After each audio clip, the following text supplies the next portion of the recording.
UK.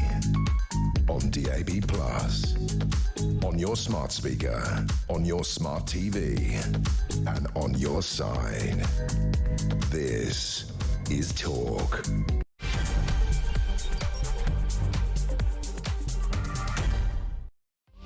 A very good evening. This is Talk Drive. I'm Peter Cardwell. Thank you so much for your company this Friday evening. Loads to talk about, including stagflation. You've got stagnant economy and inflation as well. We'll be talking to the man who has written the book that is setting Westminster alight this week. It's called Get In. It's about Starmer, and his name is Gabriel Pogrund. We'll talk to him in just a second about all the political stories around today and about his book as well. We'll talk about the fact that there is a council, Birmingham Council, that is cutting services everywhere, £149 million worth of cuts because they're basically bankrupt. Guess who they're giving a pay rise to? The councillors. Yes, really. And why? In the name of diversity. We'll talk about another council which is stopping people laying flowers on the graves of their loved ones. It is just an astonishing story. Also, is Lego, homophobic? We'll talk about that anyway. Lots to talk about. Let us know your thoughts, as always, on all of my programmes, both today and tomorrow and Sunday from 10 o'clock. I want to get as many of you on the air as possible. 0344 499 1000. That is the number to call. You can text me at 72222 with the word talk in your text. You can tweet me at talkTV or follow me at Peter Cardwell. You can send me a voice note. Make them less than a minute, please. We'll play out as many of those as we can. You can also send me a WhatsApp text message or give me a ring on the main number 0344 499 1000. Stay with us here on Talk.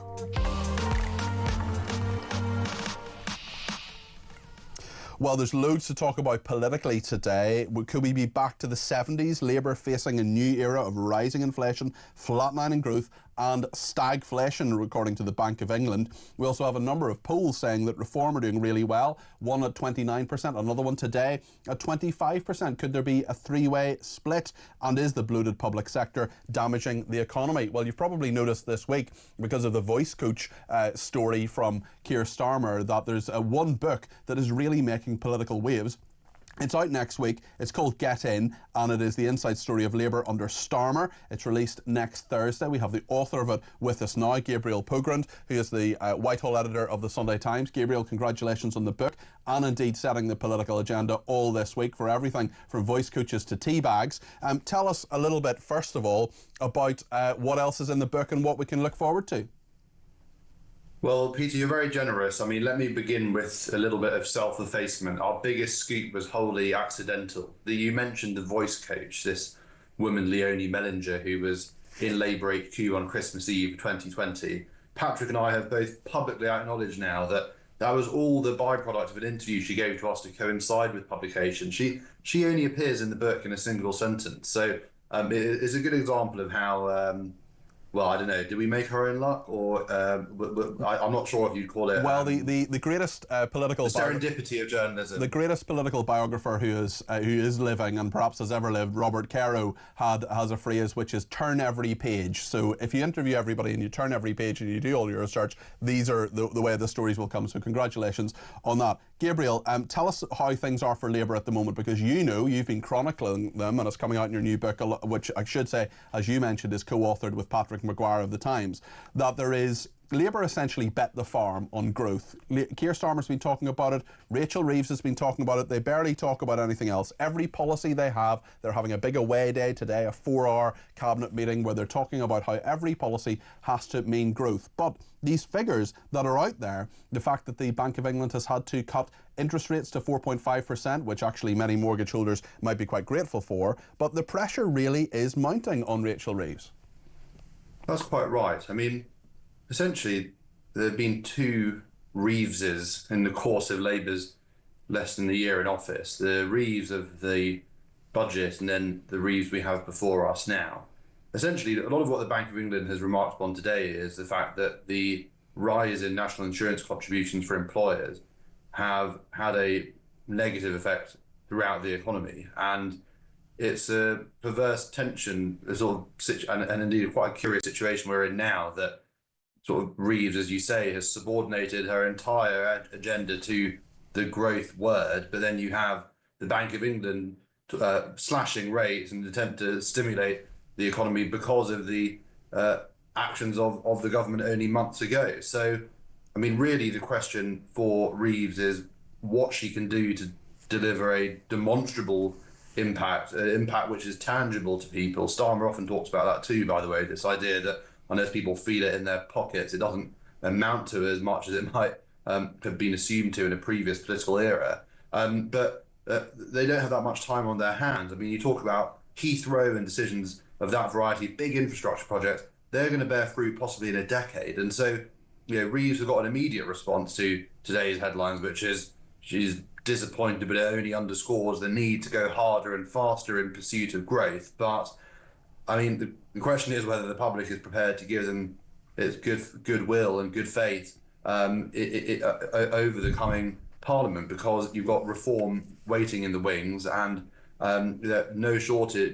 These are shark-infested waters for the government, and we talk a lot about immigration, culture wars in relation to reform, but the tectonic plate that Westminster sits on is the economy, and that's why the government is in a very difficult position right now. And a new poll out today, we're going to talk about that with the people who commissioned it, PLMR. A new poll says that Reform UK would gain an additional 170 seats if a general election were called tomorrow. We know, of course, that Labour is looking over its shoulder, 89 seats at the general election, where Reform came second, some with quite small majorities.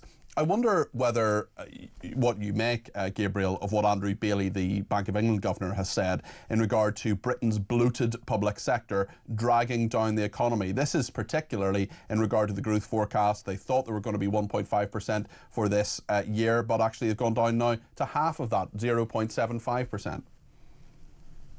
So, I mean, it's pretty interesting that we live in a world where even Labour is sympathetic to that argument now. So I speaking to a civil servant early this week saying that though the Tories put, the anti-Peloton campaign front and centre of their message, and there's a lot of sort of hyperventilation about these feckless civil servants sat at home watering their plants while the hard-working folk of the private sector were back in the office every day post-COVID. I mean, Labour aren't going to scream about it so much, but they are also concerned about the size of the state. That's not just, for instance, the NHS, which are desperate to make more efficient, but also in Whitehall. And that's actually informed part of what they've announced this week, which is that civil servants are going to be subject to much more rigorous performance management, the sort of thing that those who are generally sceptical about the productivity of the public sector say doesn't happen so much. So they're going to be scrutinised on things like, what have you done today to inch, or perhaps what have you done this year to inch forward the growth agenda at the heart of government. We'll see what it amounts to in due course. I mean, we've seen from across the pond, Elon has been, I think he's sent pretty monosyllabic emails to certain public officials saying, what have you done today? Yeah. And I think there might be a bit more of that coming down the track in SW1 and indeed across the civil service. What do you think about what Gabriel is saying? Give us a call, 0344 499 1000. Today, Ed Miliband has done a U-turn as well. He's backing a third Heathrow runway after years of opposition. How significant is this? Do you think he is the energy and net zero minister, Secretary of State, it should be said? Gabriel, how significant is this? Because it was interesting when this was announced, certainly, he wasn't there for Rachel Reeves' speech and wasn't in Parliament a little bit later on in the day when Keir Starmer was having Prime Minister's questions. So he has been a little bit submarine in the last few weeks. Yes, very shrewd observation. He was conspicuous by his absence, Ed Miliband, and I suppose it's one of those things where Miliband has he wrote a book.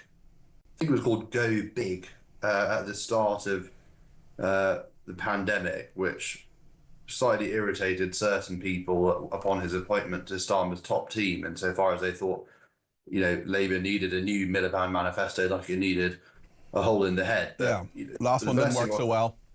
The last one didn't work so well, not least when they enshrined it in stone, and they didn't like much like it enshrined in a book. But it was actually we must never forget that it was the Treasury Minister Torsten Bell. His name is Torsten Henriksen Bell, but he shortened it to sound less posh, and he came up with the Ed Stone. That was his political contribution when he was advising Ed Miliband. And now he is a member of Parliament. That's so right. Absolutely, Member of the government.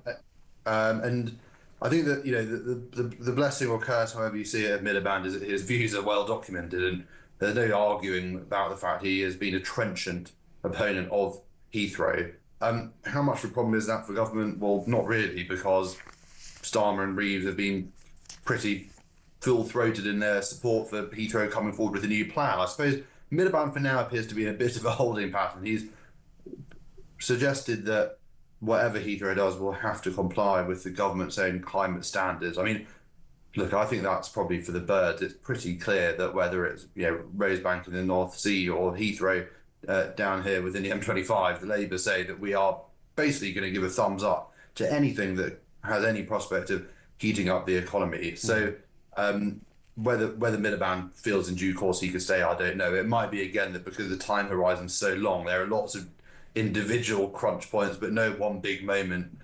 We will have to see, but I don't think that it's going to upend the government because Miliband doesn't like what Starmer said on Heathrow. Just want to get your reaction as well to this story about Birmingham councillors voting for a pay rise. This is days after brutal cuts. So they took £300 million off their annual budget. They shuttered libraries. They sold public land. They put punishing council tax rises of 17.5% on people. But now, despite declaring basically effective bankruptcy in 2023, they are now saying, or it's been proposed anyway, that members should get a rise, members of the councillors should get a rise of between 5.7% in April. I mean, inflation, as we know, is at 2.5%.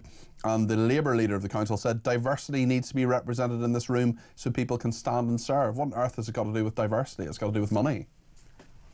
It's a great question. I mean, actually, as you outline what's going on at the start of the show, my mind fell to your old boss, James Brokenshire, and Theresa May's government, because one of the things that they did that we at the Sunday Times campaigned on, and I know this isn't necessarily light entertainment on a Friday afternoon, was the plight of people forced to endure paupers' funerals. So this idea that there were certain individuals who couldn't afford a proper send-off for their loved ones and were forced to turn up at crematoriums or cemeteries at 5 a.m. And it was pretty Dickensian what we investigated, and the government of which you had been part did something pretty amazing in setting up a fund to deal with this. But I read that in Birmingham now, they are contemplating similar measures, similar penny pinching. And on that particular point, bereaved families are going to be hit with an extra £250 on the price of a grave. Yet there's no money for them, but there is money apparently for councillors to get a pay rise. It's pretty disgusting, actually. Yeah, well, it's just difficult to fathom. I mean, I suppose that funeral theme, as well as being quite close to my heart, it's just a really good example of what it actually means. What does it mean when a council slashes? It's an imponderable figure, 300 million, only in one city, but this is a pretty good example of what that means. And I don't know. I've not naturally examined the accounts. I can't say whether this pay increase, specifically rules out a given project or a given form of provision, but it is ridiculous that at this time they're above inflation pay increases, by the way, as I understand it. Reading the Times is reporting on the matter. So maybe they ought to be diverting more money to the press office, because any communications professional would say this is a bad idea at best. And I, to be honest, I hadn't had in my mind at that particular point the thought about paupers' graves, but thank you for saying that. There's a young journalist who lobbied me as a special advisor about it. Where is he now, that guy, Gabriel Pogrund? Gabriel, thank you for joining me this afternoon. Good luck in the book. It's called Get In. It is the inside story of Labour under Starmer. It is released on the 13th of February. Gabriel is not just the author of the book with Patrick Maguire, he is also the Whitehall editor of the Sunday Times. Thank you to Ben in Plymouth, who's been in touch on text 87222. He says, as a roofer, knowing some of my hard-earned money goes to the absolutely useless private sector, I think you mean public sector perhaps, makes me rather mad. We all know how idle the public sector is, and now they want more money for old rope. Betty says, have you noticed Labour and net zero lunatics are now over nuclear in the last 7 days? Someone must have finally done their maths homework and worked out UK energy demand and unions putting pressure on for the 22 billion cash cow. Jane says, how can Starmer say he is putting money in people's pockets? He is Fagin from Oliver. He has picked everyone's pockets until they're empty. And Liam has been in touch and says, what can the average person do about rising council tax? Why is it rising? Restricting services, neglecting maintenance, and yet it all costs more. I can't go to another company or supplier, so what can be done about it? Well, you can talk to your councillors, you can say, what are all these services that you need? And also, why can't you just pick up the bins and sort out the roads and sort out the potholes and do all the things that we want you to do? In fairness to local councils, I'm not speaking up for Birmingham for a second, but they have been put under a lot of pressure. George Osborne's austerity hadn't helped them. It put a lot more, took a lot of money away from them and put a lot of extra pressure on them, and said things like social care, for example, now had to be delivered by local councils. So that was a big shift. But I think a lot of people pay the council tax and their other taxes and think, what am I actually getting for this? I've played by all the rules, I've done all the things, I've paid my taxes. What am I getting for this? Where's my GP's appointment? We'll be talking about all of that a little bit later on, including the fact, an astonishing story actually later on, about a sort of Uber style. When you dial 999, you can get an ambulance for £275. It's an astonishing story, and really heart-wrenching as well, that people are making a financial choice in order to get to hospital quickly and safely as well. And a further £275 for it to come out to your house, and a further £99 an hour in terms of it going to the hospital. You might have to wait at the hospital before you get in. Lego as well is exercising your thoughts. Michael says, Lego now, plug sockets next. Well, plug sockets can't exactly be non-binary, and neither can Lego. Let me know your thoughts on all of this. 0344 499 1000. We'll talk about this poll that puts Reform ahead 25 percentage points. It would be the biggest party. Stay with us for that.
We need to get back to basics. When someone turns up here illegally, you've got to send them straight back, Mike. And if you find someone on the street, you've got to send them straight back. You've got to do that really quickly and not mess about. We haven't. We've created this bureaucracy, this machinery, which enables lawyers to get migrants into a bureaucratic process, and delay for them is victory. The longer they can delay the case, the more likely it is that person's going to get to stay in the end, no matter what they've done. Exactly right.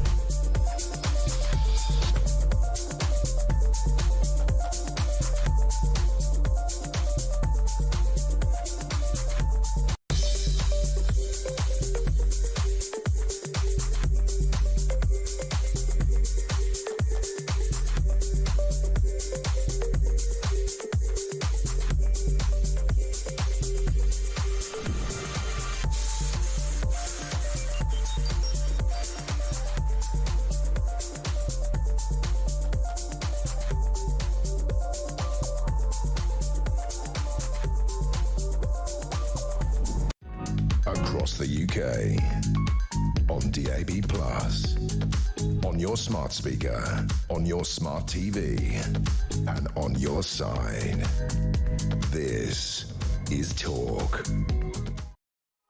Thanks to everybody who's been in touch. Ben clarifies that he did mean the public sector rather than the private sector. Bill has been in touch to say Birmingham Council have got it all, those empty Commonwealth Games flats empty and fenced off. Think of all the needy people on waiting lists who could be housed there, already built. Got to be a cheap solution, says Bill. We've got a voice note from Kelvin on growth. You can send a voice note the same way as you would with anybody else via WhatsApp 0344 499 1000. This is what Kelvin has to say. Don't you think that the Labour Party are doing a really good job with growth? Growth inflation, growth stagnation, growth in energy bill prices, VAT, you name it, everything's growing. Growth in migration, and the migrants coming. And have they forgotten about the black hole that they keep banging on about? Was part of their black hole that they left last time they were in power.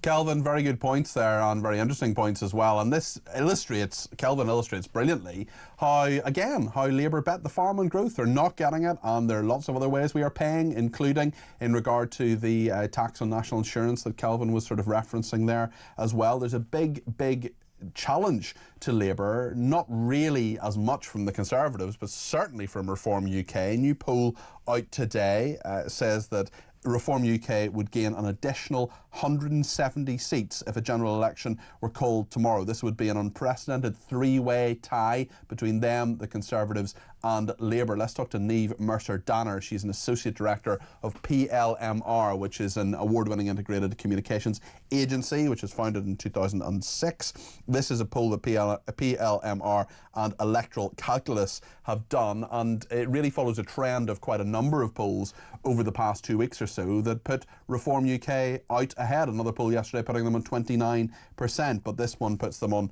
25%. Niamh, just tell us about the findings here, because there would be this three-way tie at the top of British politics. Yes, hi, thank you very much for having me. So, as you say, I know that people have read a lot of polls this week, and this is another one. What I think makes this one really compelling is the fact that it has indicated that there is that three-way tie. So, whereas the Conservatives are the official opposition party, what we're seeing here is that the real competition is coming from Reform. There has been a surge of support for them all across the UK, and it's actually put them that 1 percentage point ahead in vote share, between a tie behind them then with both Labour and Conservatives. And PLMR has run this poll alongside Electoral Calculus, who have really been successful in their election predictions in the last few elections. It's interesting. It's really clear. It's interesting when you look at the seats there, because the Conservatives and Labour would be at 23. Reform, sorry, they'd be 24%. I said 25 earlier. Apologies. It's 24%.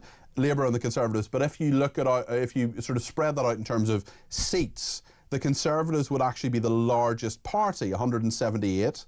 Labour, although that'll be a rise from their current 121. Labour 174, Reform 175. Incredibly tight. What happens then, do you think, Niamh? Yeah, it really is incredibly tight, as you say. And even when we are seeing those vote swings, it's really marginal. You can see the constituency by constituency breakdown over at plmr.co.uk.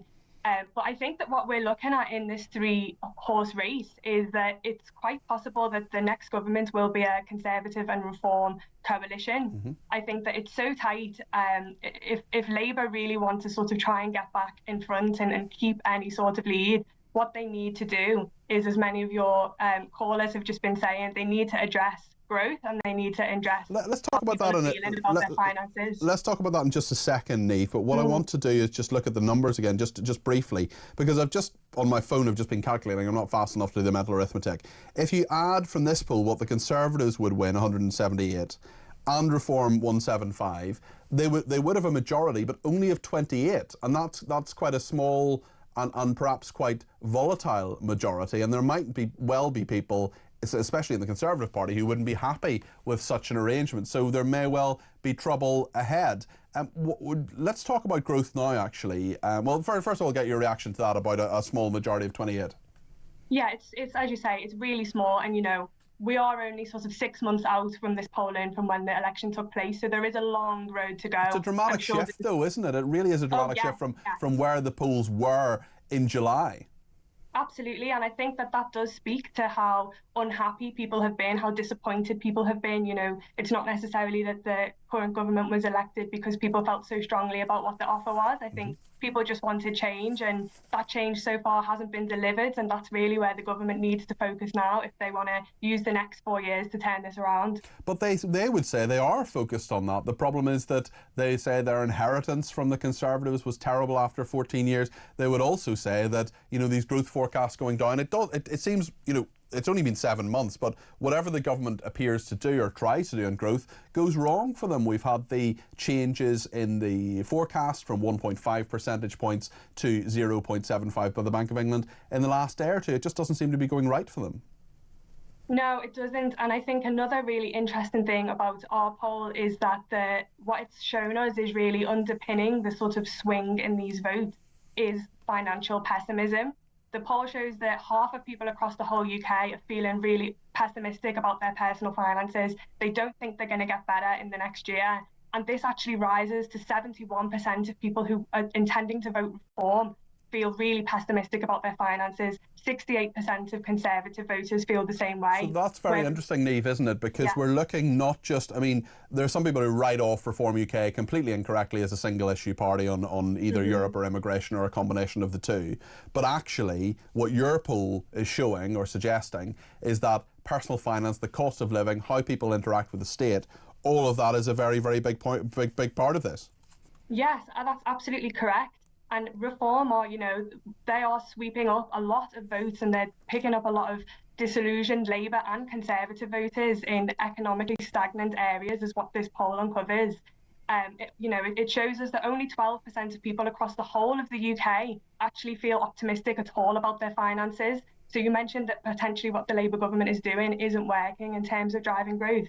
What they really must do now is drive optimism at a minimum. They need to get people feeling that they believe in what they're doing as a government and that their finances can change. Because if people are feeling financially optimistic, they're more likely to vote Labour. So from a communications point of view, Labour must inject some optimism into the electorate, because otherwise the more likely people are to vote against them is if they're feeling pessimistic, which many people across the country right now are. It's interesting. I remember someone quite high up in the Sunak administration once telling me that the two things that people want from a government are competence and hope. And it doesn't appear from your poll that actually either of those things is coming through. No, not at all. And I think that, you know, Sir Keir Starmer sort of came in and tried to have this measured approach and let people know that growth is the focus and it might take some time. And I just don't think that has landed. I think that people aren't seeing they're not seeing their personal finances get any better. Yeah. And they also just aren't feeling hopeful that they're going to either. And I think that, as I say, it's very, you know, we're not that far out from the election. This is the first of the polling that we will be doing quarterly to sort of temperature test. But I think it is that message of communication and hope that needs to cut through to people that something better is coming, and that's where the government's comms maybe hasn't quite landed. Niamh, thank you. That's Niamh Mercer-Danner there. She's an Associate Director of an Integrated Communications Agency, PLMR. They commissioned this poll from Electoral Calculus.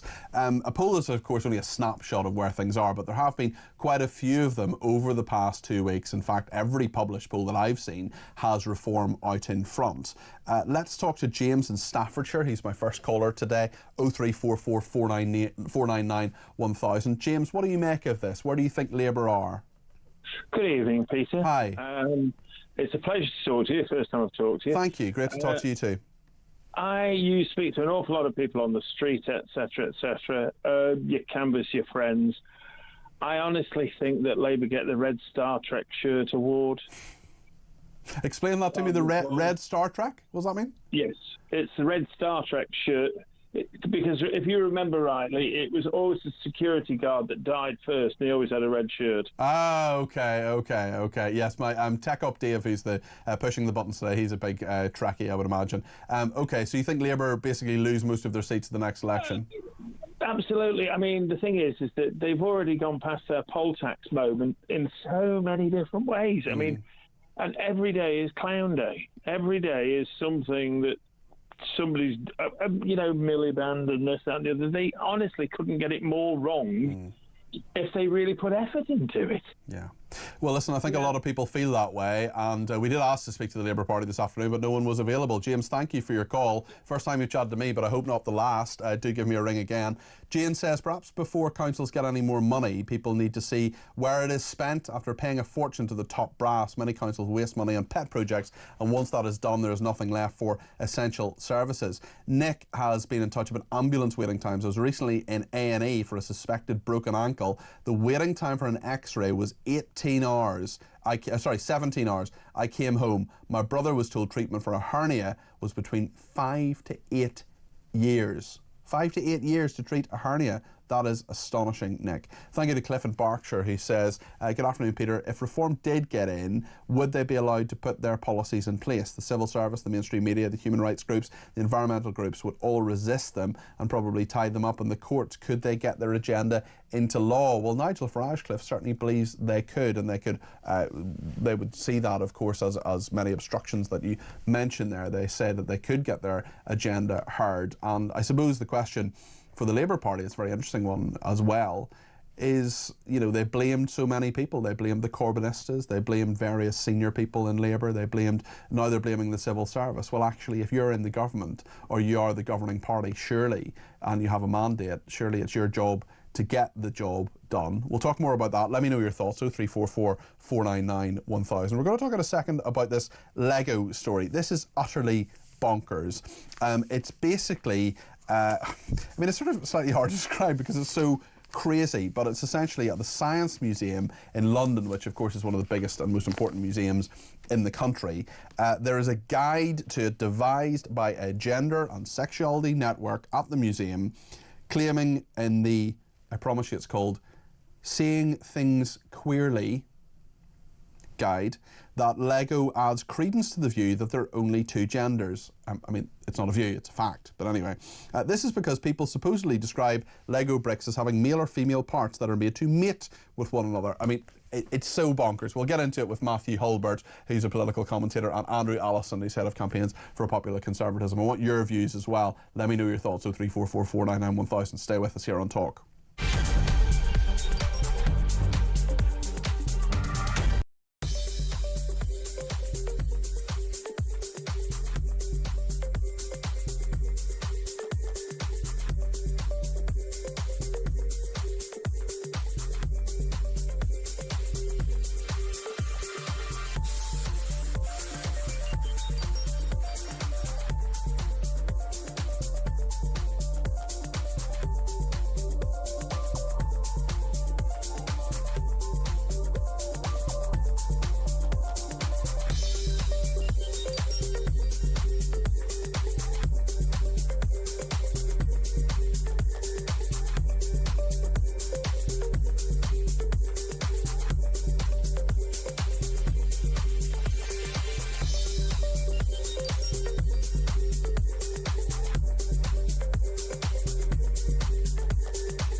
Across the UK, on DAB+, on your smart speaker, on your smart TV, and on your side. This is Talk. A little bit later on, we're going to be talking about the story in Nottingham. There's Nottingham City Council, which is banning people laying flowers or any other trinkets on graves 7 days after the person has been buried. What on earth is going on? They say, we fully appreciate this is a sensitive situation. We have been working with families for a number of years now, discussing options with them. I mean, it is just crazy. We'll talk about that a little bit later in the programme. Here's something else that's crazy. Lego. Believe it or not, if you average it out, every single person in the world owns 86 pieces of Lego. And did you know that Lego is the biggest manufacturer of tyres in the world? Yes, they are, because of the little cars. Anyway, we are being told that a self-guided museum tour on stories of queer communities, experiences and identities includes a display of Lego bricks alongside a guide stating the plastic blocks may reinforce the idea that heterosexuality is the norm. I mean, it is. It's the most common form of sexuality. Anyway, people. So you know the Lego bricks. Sorry, this is so crazy. But the Lego bricks, they stick together. So people say they have male parts and female parts, and they stick together. And this is heteronormative, apparently. The guide states, which is the idea that heterosexuality and the male-female gender binary are the norm, and everything that falls outside is unusual.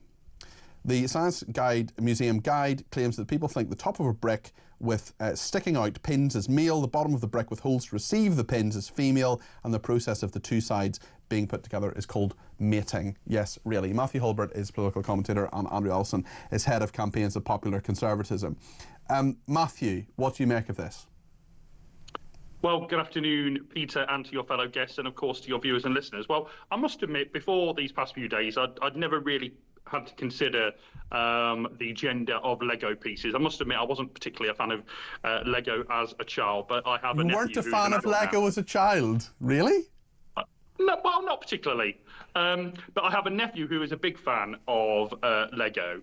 But what I would say about this, Peter, is that, I think the curators of this tour, this Seeing Things Queerly tour, are, it is an LGBT plus tour, and they've raised this question. And what I'd say is that surely museums and arts and science are there to raise questions so that we can have debates like the one we're having a debate about it. I mean, were they right to raise it? I mean, Lego, I've never thought of as male, female, or otherwise. It's a small piece of plastic. It is, and as I say, I've never thought about it in this way either, but they've raised a provocative question. We're having a debate it's about nonsense, it. Though, isn't what's wrong with that? It's a nonsense thing to raise, though. It is nonsense. But well, you say it's nonsense, but because it is. Well, but Peter, people are allowed different perspectives, aren't they, and different views, and clearly. But this is in the Science Museum. This is being taught to people, male, female, whatever, children, adults, whatever. Andrew Ellison is head of campaigns of popular conservatism. I'm not going mad, Andrew, am I?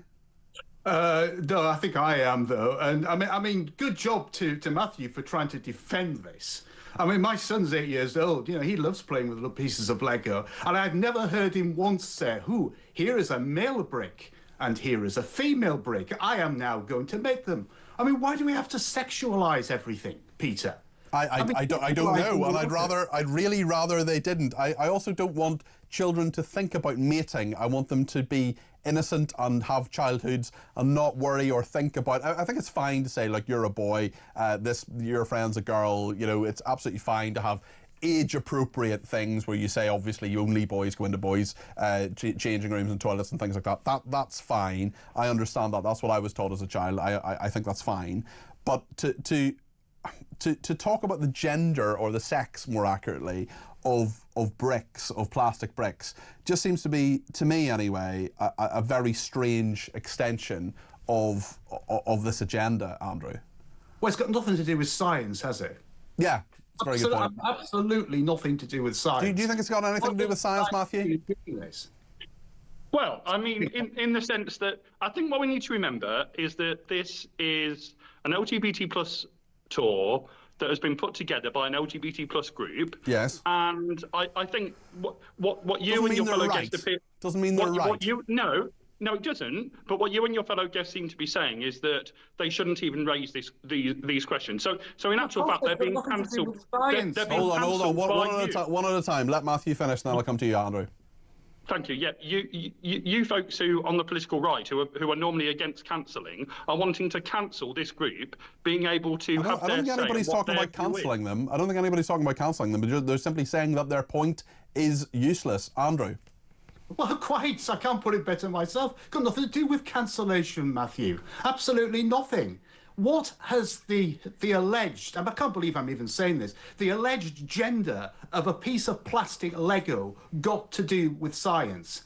Absolutely nothing. So why on earth is it in the Science Museum? Matthew? Because their LGBT plus group, Andrew, has decided to raise this, and it's clearly an issue of concern to them.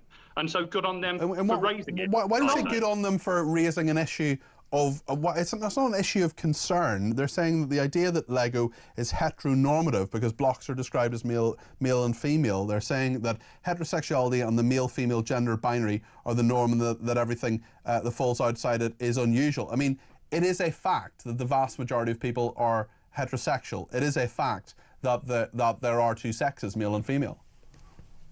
Yes, it is, but that doesn't mean that minorities shouldn't be considered, which seems to be the argument that is being. I don't think it is. I don't think it is. I think it's a use of resources. I think it's about something being a science museum, which is about facts, and this is nothing to do with facts. This is to do with an ideology. This is questioning something that doesn't need to be questioned, as far as I can see it, Matthew. But I respectfully disagree with you and Andrew on the fact, as you put it, that there are just two genders. I believe in actual fact that there's much more fluidity to gender than that. So obviously we have a disagreement there, and we can debate that. Called a biological disagreement, by the way, Matthew. Well, what I would say is that, you know, I have respect for minorities. Other people may not do. I have respect for I'm sorry to interrupt here, but go ahead, Andrew. You're accusing me here of not having respect for minorities. That is completely untrue. Every piece of gay rights legislation there's ever been in this country, I've supported, be it civil partnerships and then moving on to and trans rights. And trans rights. Yes. Look, if someone wants to transition to another gender, from male to female or female to male, good luck to them. And if they want to be called by certain pronouns, good luck to them.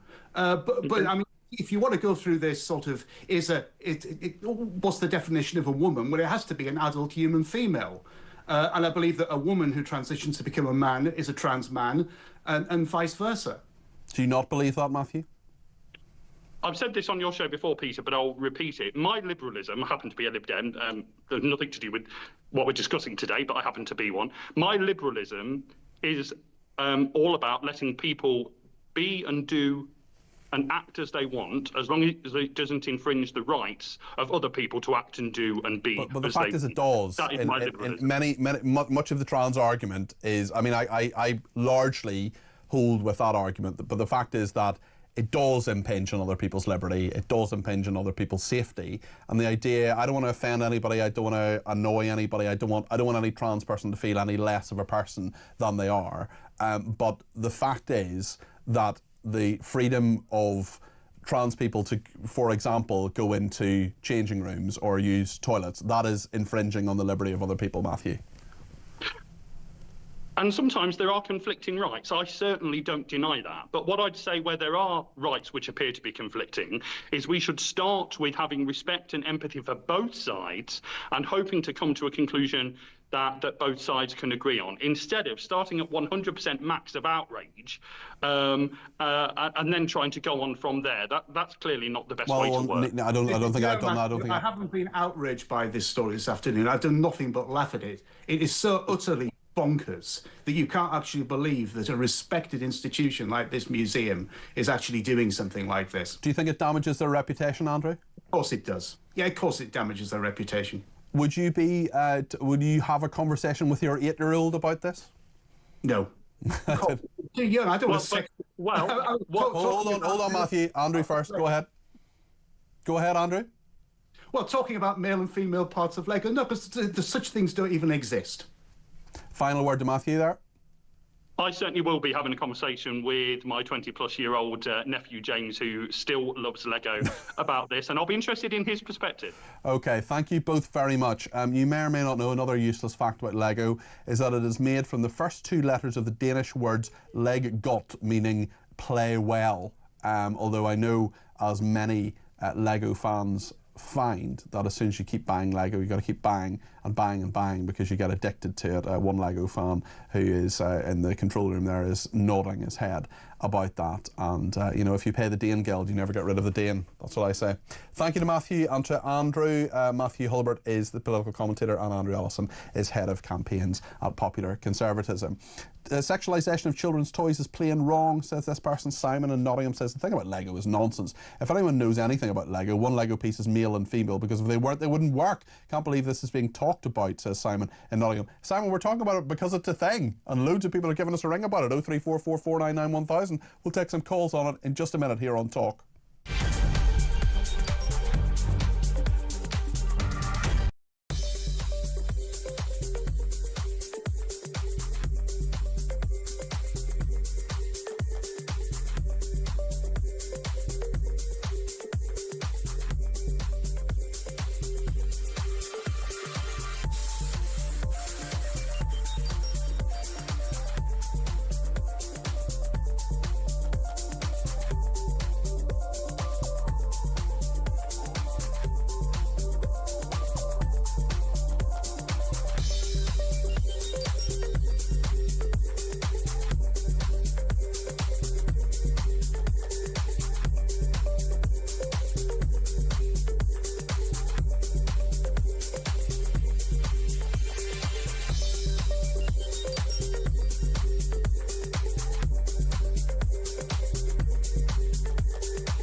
Changing the name of the Gulf of Mexico to the Gulf of America. What a beautiful name.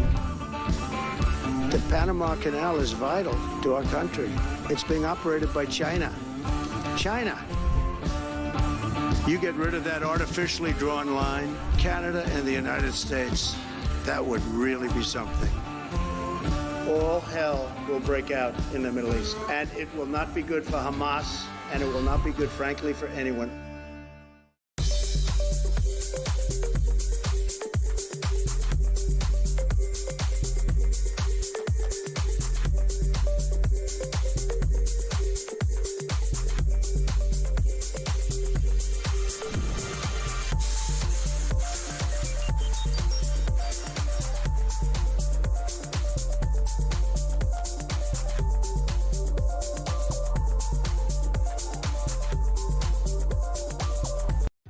Across the UK, on DAB+, on your smart speaker, on your smart TV, and on your side. This is Talk. To reach the moon, you would need to build a column of approximately 40 billion Lego bricks, I'm told, and 2 8-stud Lego bricks can be combined in 24 different ways. These useless facts about Lego are coming thick and fast. Your much more useful opinions are coming now. Let's get a voice note from Gary on the Lego story. I'm an electrician. Connectors, electrical connectors are male and female, have been for a very long time. because you need to know which connector you're going to get, and it's self-explanatory. It stops houses being bursting into flames because you got the wrong connectors. Well, Gary, I'm afraid I wholeheartedly disagree with that. And if you don't electrocute yourself the next time, you're obviously a transphobe. I'm joking. Obviously, Gary, that makes complete and utter sense. John and Peterhead has been in touch to say, hi, Peter, great show as usual. Screwfix are now giving warnings that nuts and bolts can only come in male and female for now. Jason in Hastings says, Lego bricks have not changed the design since the 50s. They have not crept into this pathetic argument. This is deliberate troublemaking from woke activists that just want to weave their tentacles into everyone's life. Brad says, good afternoon, Peter. The Science Museum are worried that heterosexuality will be seen as the norm. Since when has heterosexual reproduction not been the norm? It's been the norm for many, many thousands of years, and I think will be for some time to come, Brad, as you correctly point out. I'm not in the least homophobic, but biology is biology. I know you're not. There's nothing homophobic about what you said there, Brad. You're stating facts. Bill in Romsey says, regarding Lego being male and female, so is a fuel tank female and a petrol pump male? I mean, I don't want to get into all of that. I don't want to think about the sort of phallic nature of any of those sorts of things. Anyway, Grant says, people like Matthew are the reason we're in such a mess trying to defend the gender of Lego. Amy is in Milton Keynes and has given me a ring on 0344 499 1000. Amy, what do you make of this? Hi, Peter. How are you? I'm very well, thanks. Great to talk to you. What do you think? Great to talk to you too. I just wanted to comment on the whole Lego sexuality thing, which is something I never thought I would say. Yes, me too. I just thought it's amazing how over the pond you've got Donald Trump signing executive orders that define what men and women are, banning biological men from women's sports, not allowing children access to life-altering puberty blockers, surgeries. And we're debating the sex of Lego. And my concern here is that we've always been a couple of years behind the US naturally. And it's worrying to think that these types of conversations are slowly creeping into our dialogue here in the UK. And we need to be careful, and I think you're contributing to the problem by giving me a ring, Amy. But no, you make an absolutely brilliant point there, Amy. And I wonder as well, just on a sort of broader point, we're actually going to have this debate on my show on Sunday, which is on from 10 o'clock on Sunday morning. Do you think our politicians and people in this country need to be a bit more like Trump, Amy, and just call a spade a shovel? 100%. I just don't. It's scary to think that these ideological things are creeping into, as I say, into. Yeah. We just need to be more like this channel. We need to have some sort of more common sense and just, as you say, call a spade and not worry about harming the minority of people. Well, I mean, I don't know about you, Amy. I don't want to go around offending people, but at the same time, a fact is a fact, and also, Lego doesn't have a gender. Well, exactly that. We're not here to be unkind or to make anyone feel uncomfortable either, but we also need to make sure that. Like the trans issue. Yes. It's important that we also make sure that the voices of women are heard. You know, we need to be fair to both sides. We don't want to be unkind to anyone, but we need to be firm, fair, and kind of factual. Firm, fair and factual. Fair and factual, exactly. Amy, you make some great points. Thanks for the call. Thank you for that. Steve's in Hampshire and has given me a ring as well, 0344 499 1000. Steve, do you believe Lego is male and female, or perhaps, I don't know, cisgender? I don't know what gender you think Lego is. I don't want to put words in your mouth. Don't make me laugh. Matthew's talking basically something that you've got and I've got, and well, anyway, you know what I'm getting at. Male and female, I mean, there's thousands and thousands of things in engineering that use the term male and female.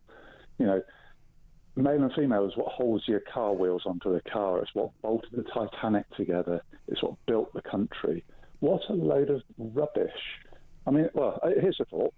Lego isn't sentient, but I'm sure if it was, it'd be having a whale of a time. Yes, that's a very, very good point. Steve, thanks for your points. That was Steve in Hampshire there. Really good points there. And Mark in Caterham says, what a great case of Friday nonsense. Plants have male and female parts, but will we now suggest they're transplants? I don't put it past Q, says Mark in Caterham.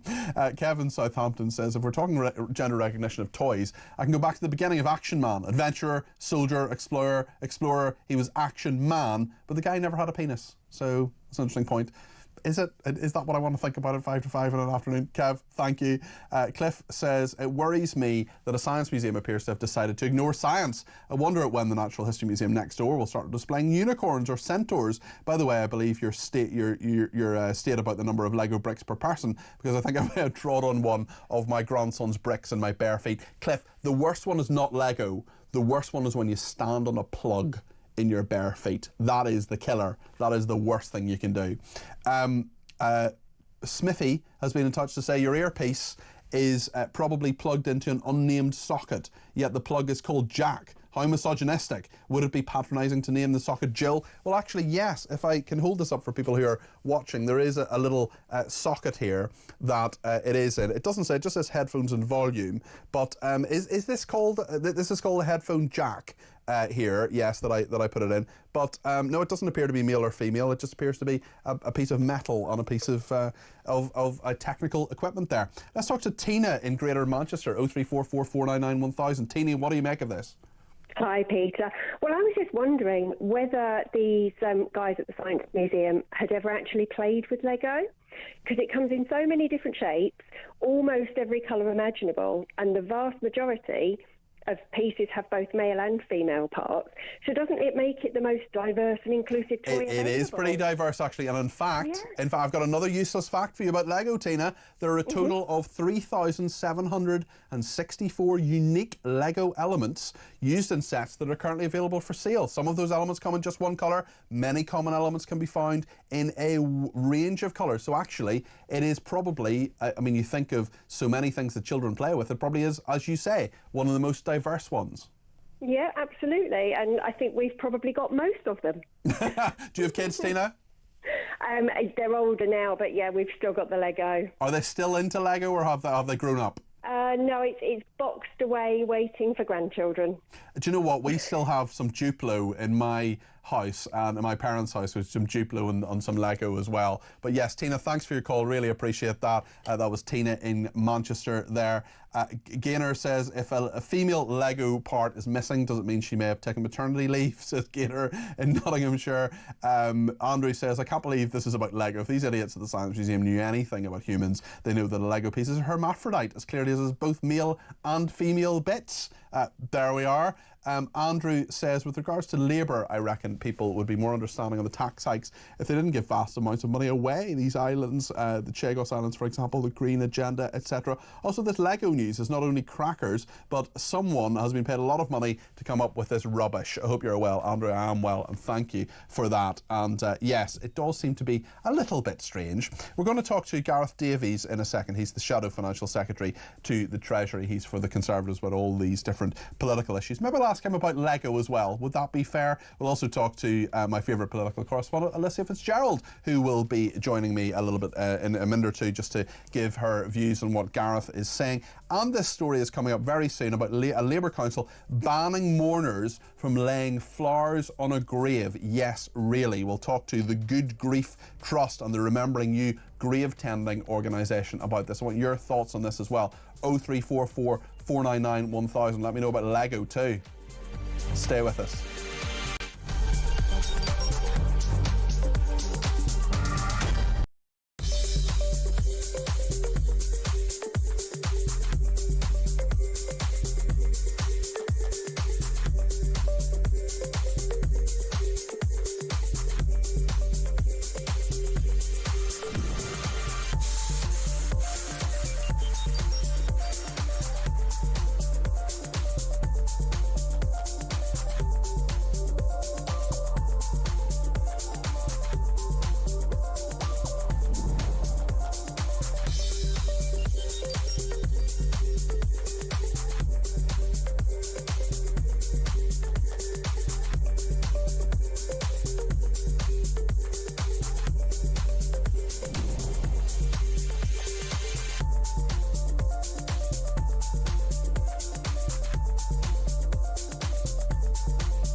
across the UK.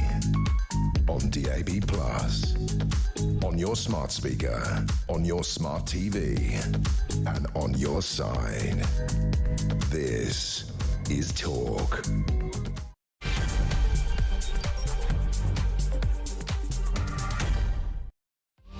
This is Talk Drive. I'm Peter Cardwell. Thank you for your company this Friday evening. There's loads to talk about. If it's not about the sex of Lego or otherwise, there are so many other stories around. Britain facing a new era of stagflation.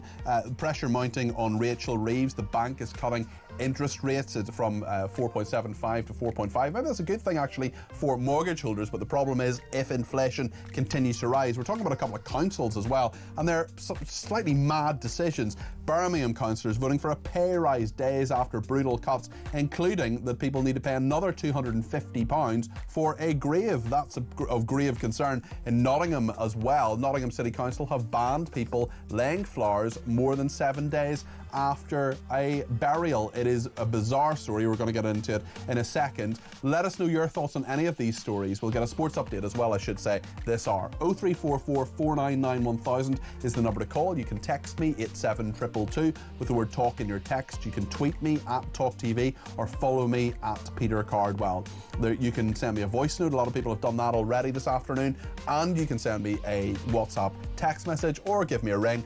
0344 499 1000. I should say there's some breaking news as well, and that is that Hamas has released the names of 3 Israeli hostages. It says it will release on Saturday on the 5th such swap after the fragile ceasefire in Gaza. The hostages are Eli Sharabi, Ohad Ben Ami and Or Levy.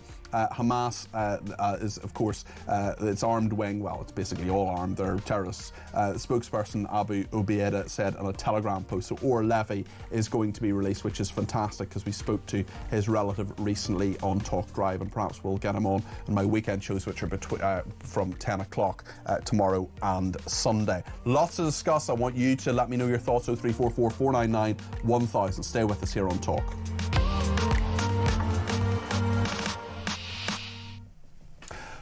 Well, thank you. Everybody's been in touch. There's been lots and lots of people getting in touch about Lego, for example. It's been a big, big story, but there are lots of political stories around as well. Andrew Bailey, the Governor of the Bank of England, he and his Monetary Policy Committee of 7 have decided to lower interest rates. They will go down, or they are now down, from 4.75 to 4.5. We know that growth forecasts are down as well. Labour essentially bet the farm on this. We're going to talk to the Shadow Financial Secretary to the Treasury, Gareth Davies, in just a few minutes' time. But to bookend and his interview before and afterwards, let's welcome Alicia Fitzgerald, political correspondent. Alicia, brilliant to have you on the programme. You fine and marvellous human being.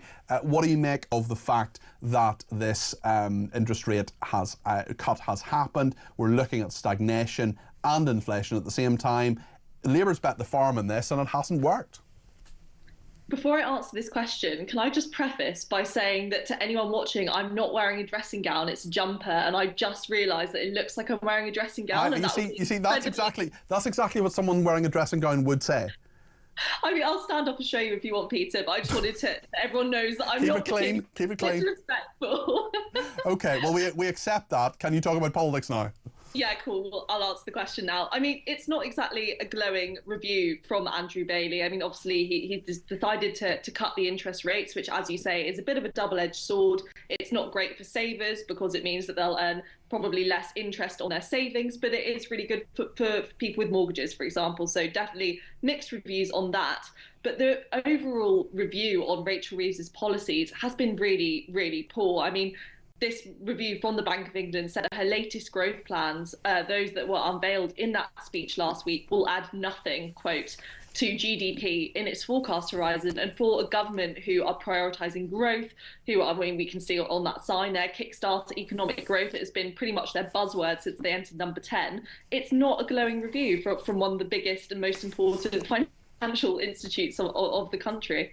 In the world, I would say as well. Tell us about what Andrew Bailey is saying in regard to the bloated public sector. He says it's dragging down the economy as well because there doesn't seem to be a huge impetus, or maybe there actually is, certainly in terms of welfare, for Rachel Reeves to cut what the public sector actually does and to stimulate the private sector. Yeah, I mean, this is really interesting because Andrew Bailey is basically saying that the amount of jobs in the public sector has massively increased, but alongside that, the productivity hasn't increased, which is obviously a huge issue. I mean, still there are hundreds of thousands of vacancies in the NHS, for example, but we're not actually seeing it work more efficiently. So clearly there is an issue there with efficiency and something that needs to be slightly addressed. And I think numerous governments have failed to address that. It's, you know, give them more money, have more vacancies, but actually where is this money going? What are these jobs actually doing? So I think that's what he's touching on there. And also, of course, you know, he's speaking from an economic mindset. He wants to boost the private sector because that's really where the money comes from. It's not state funded. It's not going to be funded by the taxpayer. That's what he wants. He wants more investment from the private sector. So that's what he's getting at. But I think ultimately the issue there is that the money is just being funneled to the wrong places in the public sector. And that is something that I just think no government has grappled with very well. Yeah, I mean, it's really, really interesting as well what Rachel Reeves is saying about Heathrow. She says that there's some research anyway to suggest that 0.43% could be added, a load more money essentially, to GDP by 2050. I mean, that sounds so pie in the sky to so many people, especially people who are, I mean, it may well be true, but the fact that there are so many people suffering now and the fact that growth doesn't seem to be coming for some time. I wonder as well what you make of the fact that Ed Miliband seems to have done a U-turn in his plane on this one on the third runway at Heathrow. Yeah, I mean, this was always the issue with this policy. I mean, there are a few issues, I'm sure, with this policy, but the fact that it's so long term, I mean, it will take a few years to get the planning permission for this runway, then plus all the years for it to be built. I mean, this is something that won't even begin until midway into the 2030s. And when the economy is in such a dire state and people are so desperate and things are just really hard for the majority of people in the country, I really doubt your average British person, well, I'm certainly not, is looking at that and thinking, oh, fantastic, that's going to solve all my problems. It's probably not going to, really. And if it will take many years. And then when it comes to Ed Miliband, I'm going to cut him a little bit of slack here, only because he is in the cabinet and he is bound by what they call collective responsibility, where if another cabinet minister or the government make policy, you have to just go along with it if you are a cabinet member. So I understand that he is slightly torn. But he's on record at various points saying that he is against this, and now he's saying he's for it. I mean, people might say, aren't you just saying that, Ed? Are you actually being honest about this? Yeah, I mean, I think we all know he's not being honest about this. I mean, obviously, until literally a few weeks ago, he was saying he didn't want the Heathrow runway, clearly. But he has said in this, when he answered this question, look, if this is what the government want to do, then I have to go along with it, because he is kind of bound by that rule. And I think this is why so many politicians actually often say you're slightly better off sometimes in the back benches, because if you are a backbench MP, you can speak up against the cabinet, you can kind of say what you like within reason. Whereas if you're in one of these ministerial roles, you're a bit more bound. Tell me a little bit about what you think about this polling, because new polling today, and these are a succession of polls really over the past couple of weeks, saying that Reform would gain an additional 170 seats. I think this is a fascinating poll from PMLR and Electoral Calculus. They were on a little bit earlier on. Survey of 5,743 British adults, so it's a bit bigger than most samples of polls previously, that would give an unprecedented three-way tie at the top of British politics. The Conservatives, if this were to be replicated, if there was an election tomorrow, which there isn't, Conservatives would win 178, Labour 174 and Reform 175. So even if the Conservatives and Reform sort of clubbed together, there'd only be a small majority, but clearly things are going very well for Reform UK. Yeah, I mean, I will admit, I do think that is a bit optimistic for Reform UK. I mean, we have to remember they do only have 5 seats at the moment, so that jump would be absolutely, unimaginable. Not impossible, but pretty unimaginable. So I do think at the moment that's slightly over-optimistic.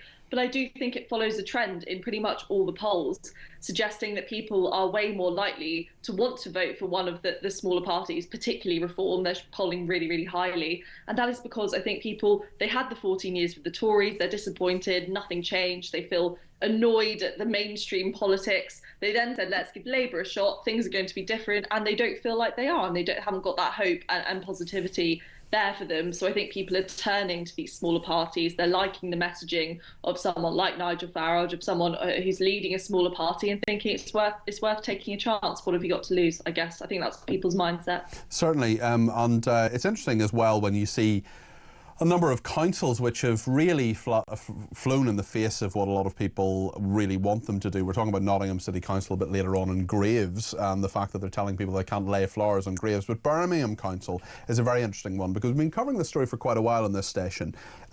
300 million quid cut from its annual budget. They've shuttered libraries, they've sold off public land, they've put up council tax to 17.5%, far higher than many, many other places. Yet now, what are they doing? They're giving councillors a rise of 5.7%, with inflation, of course, only at 2.5%, so way above what the vast majority of people. And John Cotton, who's the Labour leader of the council, says diversity needs to be represented in this room so that people can stand and serve. I would argue that it's absolutely nothing to do with diversity. But this story will really stick in the craw, not just of people in Birmingham, I would imagine, Alicia, but also throughout the country. Oh, she's frozen. Is she frozen? Yes, she's frozen. That's a shame, because I wanted to talk to her more about the dressing gown, and lots of people have been in touch about the dressing gown. So we'll see if we can get Alicia back, but she has frozen. Clearly she's not frozen because she's in a dressing gown, because that would keep you nice and warm. But anyway, thank you. On Lego, Jay in Coventry has been in touch and says, this Lego thing has got me in pieces. Kids can't fully understand themselves being male and female, let alone bits of plastic. Is it la Lego or le Lego, as we must be turning French, says Jay in Coventry. On the polling in regard to Reform UK, Jenny in High Wycombe has given me a ring, 0344 499 1000. Jenny, what do you make of this? Thanks for the call. Oh, what a load of old rubbish that is. It wasn't actually about the Lego that I gave you a ring. It was about the political issues. Yeah, no, that's what I'm saying. No, I was just reading out that text message. But tell me what you think of the polling, Jenny. Yeah, absolutely. Well, the fact of the matter is, Peter, that if you vote for reform, you will get Labour. I voted out of the EU. I certainly did not want to be in that ridiculous club. I've worked in France. I'm a fluent French speaker, worked in the city, using all my French and whatnot. But the point of the matter is, the point of getting out of it was in order not to be governed by a load of ne'er-do-wells in the EU. We wanted to govern ourselves. That was the majority vote, and that's why I voted out. That means that Nigel Farage's job is done, but he is so arrogant, thinking he can be Prime Minister, that he ruined the voting, and this is why we've got Labour in. I'm telling you, listeners and viewers, that if you vote for reform, you will get Labour. You will get them again, so you'll get this useless... But it depends on the constituency, Jenny. It depends on... There are lots of times when there are actually quite small majorities that various people... There are 89 constituencies where Labour is first and reform is second, and it depends on the part of the country you're in. Yes, indeed. However, overall, the fact is that if you vote for Labour, and this is what happens, and a vote for reform, but if you vote for reform, you will get Labour. Yes, there are a few Lib Dems and a few Greens and all the rest of it, but the fact of the matter is Kemi is very, very good. And let's not deny that the fact of the matter is there are a bunch of racists in the Reform Party. I'm not saying they're all listen, racist, there are racists in every single political party in this country. Elements of racism in that party as well. I mean, remember what Nigel Farage said. He said she doesn't understand our country. You what? Well, look, Nigel Farage would deny being a racist, I'm sure, Jenny, and I would argue that there are racists in any large organisation. You're going to have elements of racism. You're going to have people saying all sorts of things that you disagree with, Jenny. Peter, I didn't say he himself was a racist, but that sort of party will attract idiot racists. You know it will. That's just how it is. All right. Jenny, thanks very much for your thoughts on that. Mark is in Bolton and has given me a ring on 0344 499 1000. Mark, what would you like to say? Evening, Peter. Evening, hi. Great show as always. Thank you. I just wanted to know what your thoughts were on there being a three-party system, and do you think it could work? I don't know, because I think, the problem is the system is basically set up through the system that we have at the moment to have strong government, weaker but nonetheless quite strong opposition. And if you have a three-way tie, well, to get over that majority, to make sure you can do what you want to do, you've got to get you know, the 650 MPs, you've got to get 325, and to get over that 325 on this poll, you would need two of those parties to club together. Now, the most likely two to come together, of course, would be the Conservatives and Reform UK. I mean, were that to happen, people who voted Reform might say we're not getting everything we want. People who voted Conservative might say we're not getting what we want. So, in a way, nobody's happy. But I wonder what you think, Mark. Exactly what you just said, but I don't think that Conservative and Reform will ever join forces. I just don't think that will. You don't think it's going to happen? That's interesting. No. Robert Jenrick the other day on Harry Cole's programme, Never Mind the Ballots, didn't sort of say it wouldn't happen. It's interesting because in politics you can never rule anything out. I mean, if someone had said to you 15 years ago, well, the Conservatives and the Liberal Democrats are going to be in a coalition, what would you have thought then, Mark? Yeah, I probably thought that could have worked. Yeah, okay. Well, it's interesting stuff, Mark. Thank you very much for your thoughts there. Of course, the Conservatives and Lib Dems were in coalition, and it's stuck. It's stuck for 5 years. Stuart's been in touch already about what Jenny just said a minute ago. He says, your caller, Jenny, is outrageous. Reform have the largest vote, so I would turn our argument upside down and say a vote for the Conservatives will put Labour in. It just depends on the constituency. You can't say that, you know, and also what does annoy me, Jenny didn't annoy me, but what does annoy me is when people say that people should do something for tactical reasons or whatever. People should vote how they want to vote. They shouldn't vote for negative reasons. They should vote for positive reasons because they think that the party they support would do the best job of running the country. I voted tactically in the past. I probably won't do it again. I think what you've got to do is try to just have the courage of your convictions. Be sure to go out and vote for whoever it is.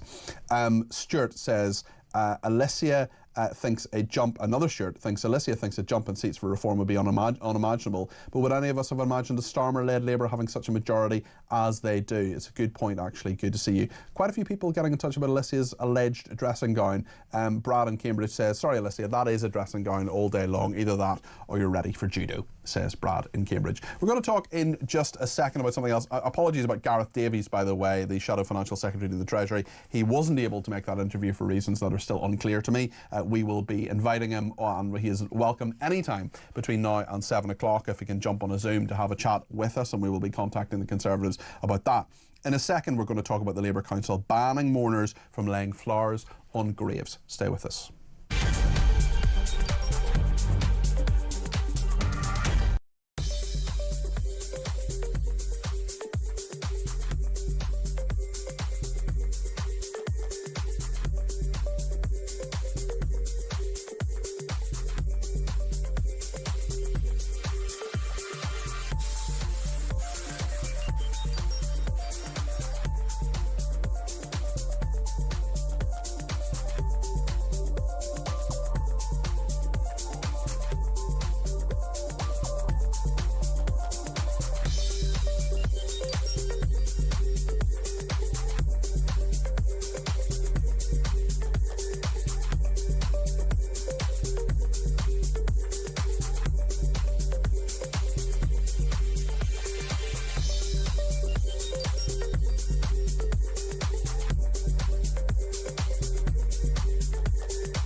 Kate, Lego, offensive, who knew? Because this comes from the Gender and Sexuality Network at the Science Museum. If you think that analogy through, if you had non-binary Lego, it wouldn't work at all because it wouldn't stick together. Well, I was going to say, I mean, look, you know what we should do, Kate, is to coin the phrase lesbian Lego on the basis that definitely wouldn't work. I mean, how would that stick together? Yeah, well, I know. That's something that's now festering in your mind for the rest of the day, isn't it? Well, I think it is, and I'm glad we're talking about all the issues that really matter.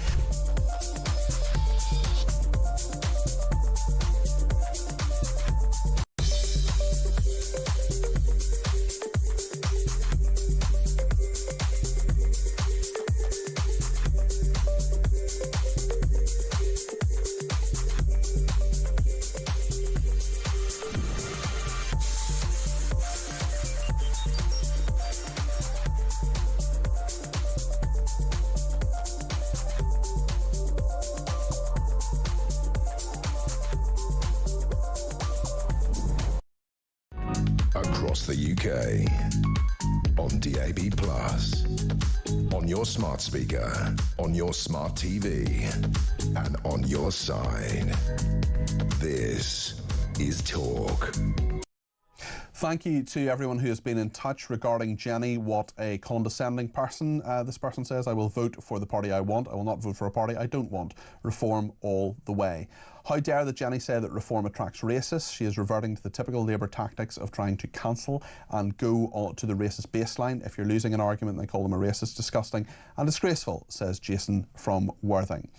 Christina says Jenny is the arrogant person, not Nigel. If you vote Tory, you will get Labour. She is a nasty piece of work, awful woman, says Christina. So clear disagreement there. What I would say, again, is what I said to Jenny, who was on a little bit earlier on. I was very clear in saying that I don't believe for a second that Reform UK is a racist party. That is outrageous. I don't believe for a second that there aren't racists in Reform UK, and as there are in probably every political party in this country, because any large group of people, if you have hundreds of people, if you have thousands of people, as in Reform's case, 150,000, one of the biggest political parties, second only to Labour in terms of membership in this country, well, you're going to have a few bad apples. You're going to have a few people you disagree with. You're going to have a few people who say stupid things. That happens in almost every political party, even very small political parties as well. So I'm afraid I disagreed with Jenny on that, and I agree with what the callers have said. But nonetheless, here, on my shows, we disagree without being disagreeable, and we put our points across, and Jenny is welcome to do so at any point in the future, as are you. 0344 499 1000. One thing you might want to put your points across on, because I think this is absolutely outrageous personally, is the fact that a Labour council, Nottingham City Council, has banned mourners from laying flowers on graves. Yes, really. This is just a crazy story that I really don't think should happen at all. This is a Labour-run council banning mourners from laying flowers in the grave of their loved ones. Nottingham City Council has introduced rules stating that flowers and wreaths can only remain in place for a week after being placed on the grave of the funeral before being removed. The council has also been criticised for the appalling state ground around graves has been left in, with council vehicles leaving deep tyre markers in the grass. This is the local authority, which maintains 6 cemeteries and 13 closed churchyards, insisted all grave owners are made aware of rules about unofficial memorials and trinkets. Let's get the thoughts now of two people who really know about this. The first one is Mark Room, who is from Remembering You Grave Tending, which is the longest serving independent grave tending company in the UK. Mark, what do you make of this? I'm hoping it's a bit of a bad press release, if the truth be known, yeah? I hope that Nottingham are saying that you can't leave flowers in front of the grave, or you can't leave trinkets in front of the grave. I'm very much gamekeeper turned poacher. I've got my grave tending business, but I also maintain 7 cemeteries, graveyards in the Midlands. And I have to say, when people do leave items in front of graves, it does cause me a bit of a problem, because obviously when we come to mow the grass, we like to cut in straight lines. And if you come to something, it means stopping, starting, removing it. And also there has been issues in the past, certainly with one of my members of staff and we've gone over it with the strimmer, it's shattered, and we've ended up having cuts on our arms and things like that. This policy that Nottingham have put into place. It's not a new policy. Birmingham Council did it a little while ago in one of their cemeteries. It didn't work. The bereaved just ignored it. What a lot of churchyards and certainly cemeteries are doing now, they have this policy of not on the grass but on the grave. Mm-hmm. So if you have got a plastic spike, which is like a vase with a spike on the end, I know those ones, yeah, and you put your flowers into it, what we're suggesting is get a plant pot, fill the plant pot with soil, put the spike in the plant pot, and put the whole thing actually on the plinth of the grave. Yeah. So leaving the area in front of the grave. So there's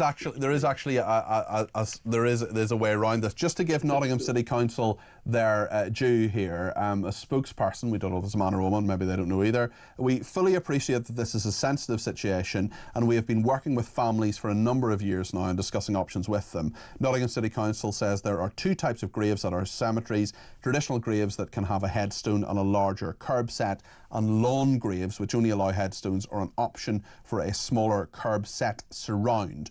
All grave owners are made aware of the rules about unofficial memorials and trinkets. This information is put in the deed pack, which is issued when a grave is purchased. Plus, there are notices around the site. We work with families with lawn graves to make sure that these grassed areas are kept clear for grounds maintenance all year round. As an active cemetery, daily burials and ongoing grounds maintenance are essential to ensuring a respectful and well-kept environment. This also includes ongoing projects. We are currently creating new grave spaces to accommodate the needs of the community. What do you make of that, Mark?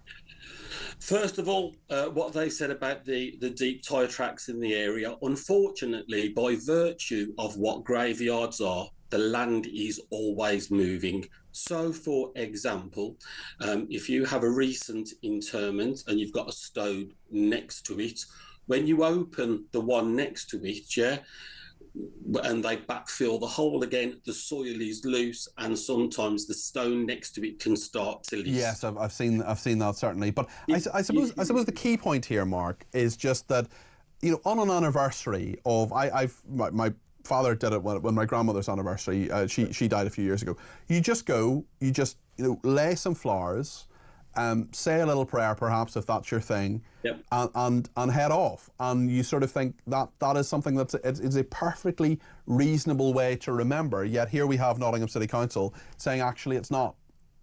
And you're exactly right.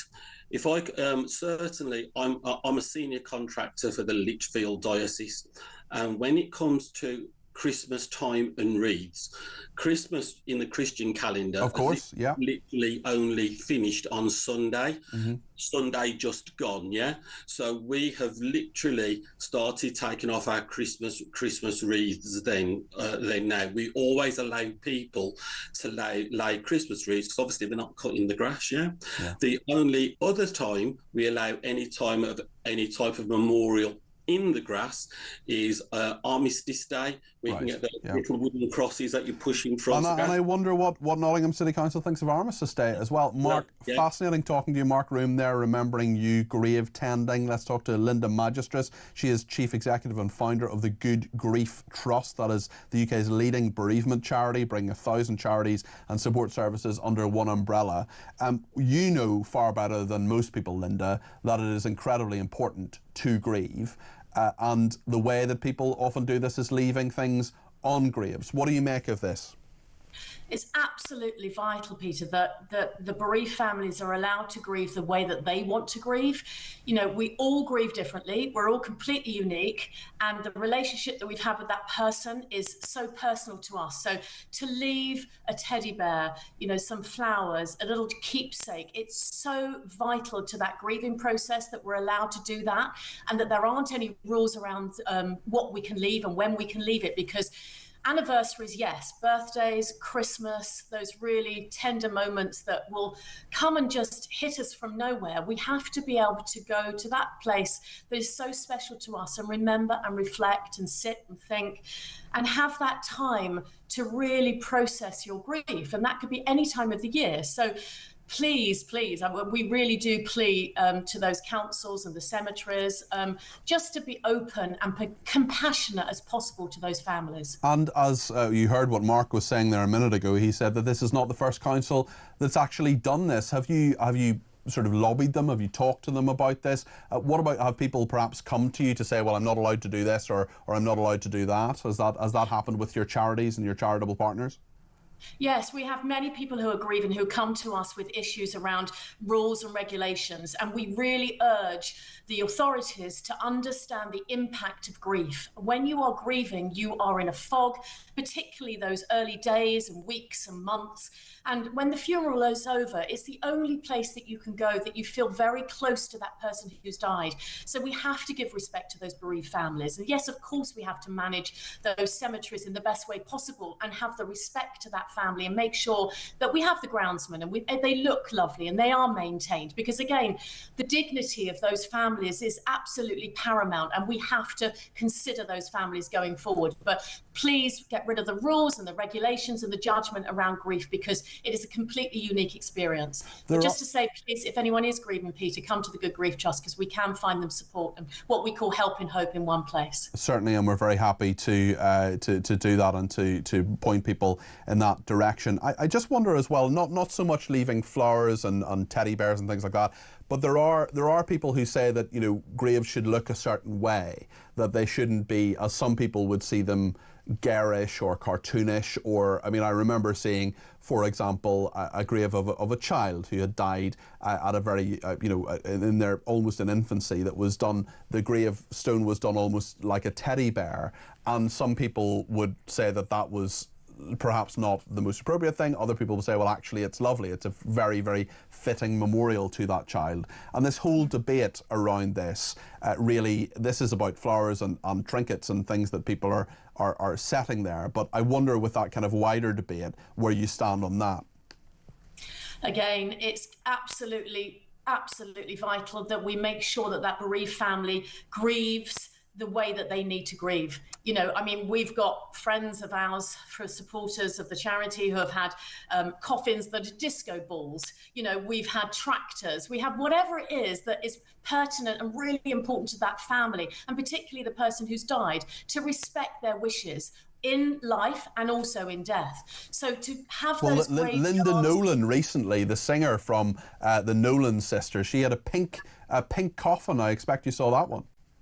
Yeah, exactly. And our ambassador, Greg Wise, who sadly lost his sister, Claire, you know, and he went on to Strictly purely because his sister was a massive dance fan, and she was buried in a glitter ball. So, you know, it's absolutely down to us how we want to do it, and we have to respect it. So if those gravestones are indicative of the life that that person's led, let it be that. We need to celebrate the life of people and have them to buried the way that they want to be buried. Linda, thank you for your thoughts on that. That's Linda Magistris, who's Chief Executive and founder of the Good Grief Trust. You can go to their website, and if you are suffering with grief, don't forget that you can go to talk.tv/helplines. There are lots of bits of information there in terms of helplines that you can go to, talk.tv/helplines. Thank you to Bill and Romsey. He says, whether Nottingham is right or wrong, people should look at war graves and how they are kept. Just a thought. Bill, it's a very good thought. I've actually been to those war graves. My grandfather's brother, who would have been my great uncle, Charlie McLaren, is buried just outside Berlin. He was an RAF navigator and was shot down in 1944, and I've been to his grave, and they are just pristine in terms of how they are, those Commonwealth war graves are maintained here in the UK, in Germany, and indeed around the world. Nottingham Council says, Stuart, the city where last year 3 innocent people were tragically murdered by someone whose name I won't use, would they prevent those families from laying flowers? It's a big question. Lots of people are ringing in. Let us know your thoughts. Send me a voice note, 0344 499 1000. Send me a text message, 87222 with the word talk in your text, or give me a ring about this. We'll take your calls next here on Talk.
across the UK. On DAB+, on your smart speaker, on your smart TV, and on your side. This is Talk. Just to say, we are in touch with the Conservative Party about Gareth Davies MP, the Shadow Financial Secretary to the Treasury. We'll hopefully get him on between now and 7 o'clock. We are asking for him to join us. He was meant to do so at 5 o'clock. There were some issues behind the scenes that, from their end anyway, that meant that couldn't happen. We're hoping to speak to him between now and 7. Lots of people in touch about graves. Cliff says the biggest concern in our area is the lack of availability for land for burials to take place. There's an acute shortage of burial spaces. This is the story, if you've missed it. A few minutes ago we were talking about the Labour Council banning mourners from laying flowers on graves. Let's talk to Damon in Wigan. Damon, you're very welcome to the programme. What would you like to say? Yeah, hello Peter. Thanks for having me on, and welcome. It's a very great show that you run. Just have to say, our daughter Sabre was taken away from us at the age of 36 hours. I'm so sorry to hear that, Damon. Thank you, it's appreciated. This is back in January of 2023. Okay. And we had a small white grave made, and a black headstone once had been laid to rest. Now all we've put round is like a little pick fence and teddy bears and little things in there, little trinkets to show that she was actually on this earth, because Yes. it's all we can do. So I just think it's absolutely outrageous that all of a sudden, which I know the rules have been enforced for years, that now this is being enforced that you can't put anything on your baby's grave or anybody's loved one's grave, because at the end of the day you want to still respect that person who's not with us anymore. Yes. In the best way that you can. And I'd risk a fine or I'd risk a prison sentence, because there's no way I would stop putting teddy bears and little trinkets on my daughter's grave, who, like I said, was taken away after 36 hours. That was in 2023, as you said, Damon. How much does it help you to actually visit that grave and to be able to make it her own? Oh, it means a lot. I mean, she was very catastrophically injured as regards placenta abruption, which meant most of her life she spent on the ventilator in the hospital until the moment come when we was told she was passing away, and then we was allowed to hold her, obviously towards the end. So being able to put little things down and speak to her, and we've got a Barbie doll that we're going to take abroad with us when we go to, so we've always got something with us of Sabre, because she, butterflies is the theme that we set for her. It means a lot because we didn't have her long enough to get to know her.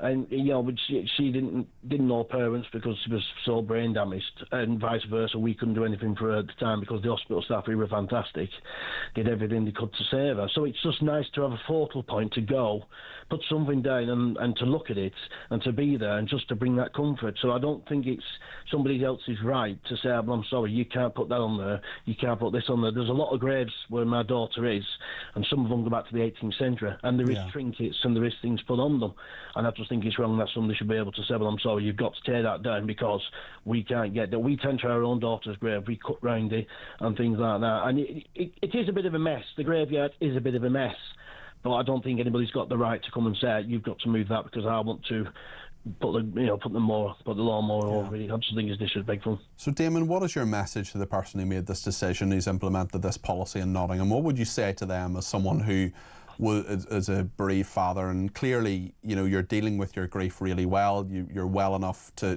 give us a ring and to tell us about this, and I thank you for doing that, Damon, but what would you say to the person who came up with this idea? I think they need to be a lot more thoughtful in what they say and what kind of acts that they implement. And I think what anybody on the council should realise is they need to have feelings, and they need to have empathy, and they need to think of everybody as individuals and not just come up with rules and regulations that they want to implement and just not bother if they're going to stamp on people's feelings or not. Damon, thank you so much. I really, really appreciate the call. That's Damon in Wigan there, and I wish you well, and I wish your family well, as you remember Sabre there. Nick is in Croydon and has given me a ring on 03444991000. Nick, what do you make of this? Yes, hello, Peter. Hiya. That last call touched a real nerve. Yeah. I mean, honestly, poor man. Whoever came up with this, I mean, really the mentality that comes up with this. I thought I heard you say that after a new funeral, mourners can only leave flowers for a week. Yeah, well, 7 days, that's right. that means that someone who's laid flowers a week later has got to come along and take them away. Yeah, or they've. I mean, can you imagine doing that? I'm sure you've had the melancholy task, as most people have, of laying flowers at some point. Yeah. Can you imagine going back and taking them away? And there's a larger point to this. Just the mentality of council workers who have come up with this, council officers who have come up with this idea. I mean, Well, it's really interesting. I've just got a message. I just want to read it out to you, Nick. It's come from Steve in Cambridge, who says, members of my family have paid for plots in advance of death. This piece of ground belongs to us for 100 years, so no council can tell us what we put on this plot. What do you make of that, Nick? That's a very good point, but I don't like the idea of people not following the law. But there comes a point where authority needs to be resisted, where that authority is misused. Yeah, well, I mean, we don't want anybody to break the law, Nick, clearly, but this idea just does seem to be incredibly insensitive. I mean, it's just bonkers. Yeah. So, bonkers, that is a funny word, but it's not funny at all. I know what you mean. Nick, it's staggering. Nick, thank you for your thoughts. I appreciate that. That was Nick in Croydon there. Michelle is in London. Michelle, what do you make of this? Oh, I have to say, they were very good gentlemen, and they've put it in words that were really good. But my words are not going to be good, because how dare they? Who they think they are? They charge us for the air we breathe. We can't do this, can't do that, can't. Pay. Now they're telling us how we can grieve. It's a very fair point, Michelle. Disgusting. It's absolutely disgusting. Now, enough is enough. We all know that Labour has got no soul. None of them are human. Well, that's not true, Michelle. You can't say that about every single member of the Labour Party and every single Labour politician. Because nobody has stepped up and gone, I've disagreed with this. Nobody has stepped up and, like, you've got 200 majority. You always get the same. You haven't got, like, 193. People are just going along for money. When you start interfering with people's grief, Peter, this is something you are going to send people into a mental. Well, I definitely don't want to do that, Michelle. I just want to tell them the news and tell them what has happened. Thank you for your thoughts on that. Let's see what Stephen Leeds thinks about this. Steve, what are your thoughts? Well, I was just reiterating what the guy in Cambridge said. My family has a family plot in Wakefield Cemetery, and it was paid for by my great-grandparents.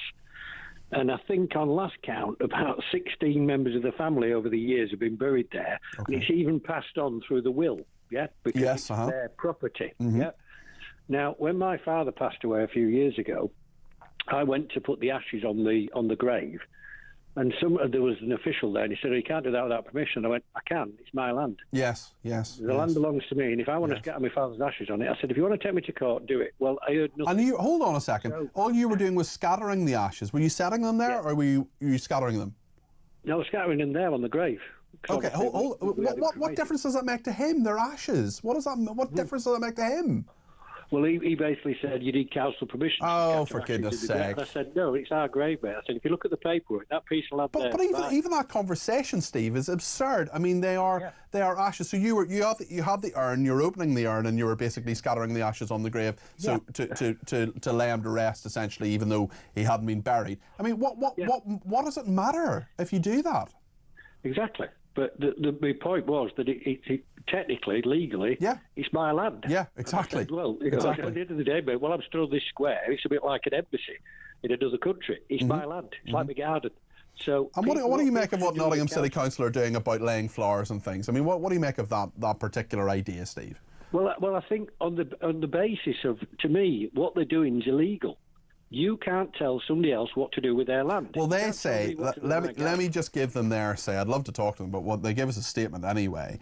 They say there are two types of graves in our cemeteries: traditional graves that can have a headstone and larger curb set, and lawn graves which only allow headstones or an option for a smaller curb set surround. All grave owners are made aware of the rules about unofficial memorials and trinkets. This information is in the deed pack, which is issued when a grave is purchased. But I suppose the matter is, when is the grave actually purchased? Who does it belong to? And what were the rules then? What was the agreement? For example, in your family, Steve, it was very different to these new rules that people want to bring in now. But not only that, Peter, if you bought a house, right, and you found that somewhere in the deeds there was a thing that said you could only grow daffodils in the garden, yeah, would you do that? Would you go to court and say, "Oh, it's my house now, I own it"? You can't tell me what to do with my land once I own it. It's yours. So people should just keep putting them on. If they get taken to court, let one of these lefty lawyers that defends rapists and murderers stand for them, get paid for by the taxpayer with the legal aid, and fight the case. Take it to the High Court. It's not your land, it's my land. And at the end of the day, I'll tell you this quickly, Peter. I had a girlfriend a few years back. She'd lost a child at the age of 5 who was drowned at sea while in front of her. Oh, my goodness, that's awful. And 13 years later, she went to that grave every year, and it had trinkets and windmills and toys on it. And the idea that somebody would say to her, because even 13 years later, the trauma was obviously so obvious. Of course. In the way she lived. Yeah. The idea that somebody would walk up to her in that graveyard while she was tending that grave and say, "You need to stop and take all that away." Yeah. If I'd have been with her, I'd have probably done something I shouldn't have done to that person. I know what you mean. At the end of the day, grief is very personal, very private. And if people want to grieve in whatever way they want, it's not for somebody else to intrude on that and say, "Oh, no, that we don't agree with the way you're doing it. You should do it this way." Yeah. No, it's shocking. Absolutely shocking. Steve, thanks for your points. I really appreciate them. Really interesting perspectives on all of this. Let me know yours. 0344 499 1000. And remember, if you are suffering with grief, there's loads of information on all sorts of things that people might be going through. You can go to talk.tv/helplines, our website, and there's lots of information there about various organisations that can help you. Thanks to Simon in Nottingham as well. He says, "Hi again, Peter. I thought when people were buried, the family had to buy the piece of land they were buried," and exactly the point Steve was making there. The reason I think this is because my brother died in 1973 and my father died in 1992, and they're both buried in the same plot. Yeah, I think the legality of this is a very, very interesting one as well. Perhaps we'll talk more about it. There's plenty more callers want to get in. We will take as many calls as we can on this, and indeed on Lego and various other things between now and 7 o'clock. We're going to get a sport update next, though. Stay tuned for that.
Government borrowing costs hit a 27-year high, and the pound is taking a pounding.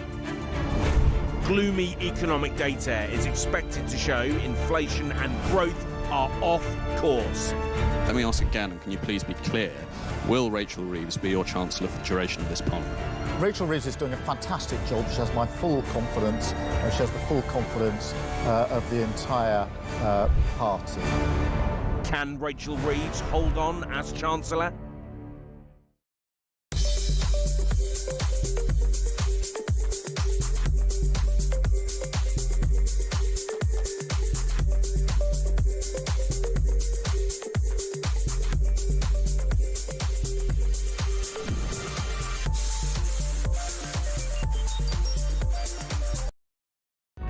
Across the UK, on DAB+, on your smart speaker, on your smart TV, and on your side. This is Talk. Now it's time for the Sport Summary on Talk. Uma Gurav is a Talk Sport presenter. Uma, Lego, let's go. No, that didn't work. With the sport, Liverpool versus Spurs in the Carabao Cup. A great night for Liverpool last night. They progressed through to the final to face Liverpool, but all the attention has been on how bad Spurs were. Tell us about this. Exactly, yes. Liverpool had all the building blocks last night, but Spurs completely crumbled. Unfortunately, Ange Postecoglou said he always wins a trophy in his second season in charge. Well, it's not going to be the Carabao Cup. You know, it's really funny because Spurs went into this one with a 1-0 aggregate advantage. They'd won at home in the first leg. And, you know, they sort of had that advantage and everyone thought, oh, it's going to be hard. But I don't think anyone thought they were going to be quite this bad. They ended up losing 4-0, of course. But they didn't even have a single shot on target the whole match. And it's really interesting now because I've never seen a team have such a bad run in the way that Spurs are having. And yet there is still, I'd say the majority of fans are still pretty much behind the manager. It's just that a lot of fans are now really angry at the ownership, which arguably is a bigger problem. But they've got to do something this season. They are still in 2 cup competitions. One of those is the FA Cup, but they face Aston Villa on Sunday. So Spurs have a lot of work to do. And the manager's getting a lot of stick and the team are getting a lot of stick today. Let's talk about the FA Cup this weekend. Lots of interesting matches. How are TalkSport covering it? Yeah, there are 11 commentaries across the weekend on TalkSport. A hugely busy weekend, but it is, of course, the FA Cup, one of those magical competitions we all love. And it starts tonight with Manchester United against Leicester. This one's going to be really exciting because Leicester, of course, are being managed by former Man United legend Ruud van Nistelrooy. And it was only earlier this season that Van Nistelrooy was the interim manager of Man United, and he managed Man United in their 2 victories over Leicester. So this is going to be a really interesting one to see. It's kind of both teams not doing great in the league, so whether or not they can make a run in the FA Cup would be amazing. But we've also got for you Leyton Orient versus Man City tomorrow, Everton Bournemouth, and then Plymouth versus Liverpool on Sunday. But loads of FA Cup commentaries for you to get stuck into over the weekend. Very, very busy weekend for all of you, all of our wonderful colleagues over at TalkSport. Speaking, we've talked about football, let's talk about rugby, week 2 of the Six Nations. Tell us about the games that are coming up, Uma. Yes, so again, we've got 3 sets of games. We've got England versus France at Twickenham. This is a huge one tomorrow for England, who, of course, lost last weekend to Ireland.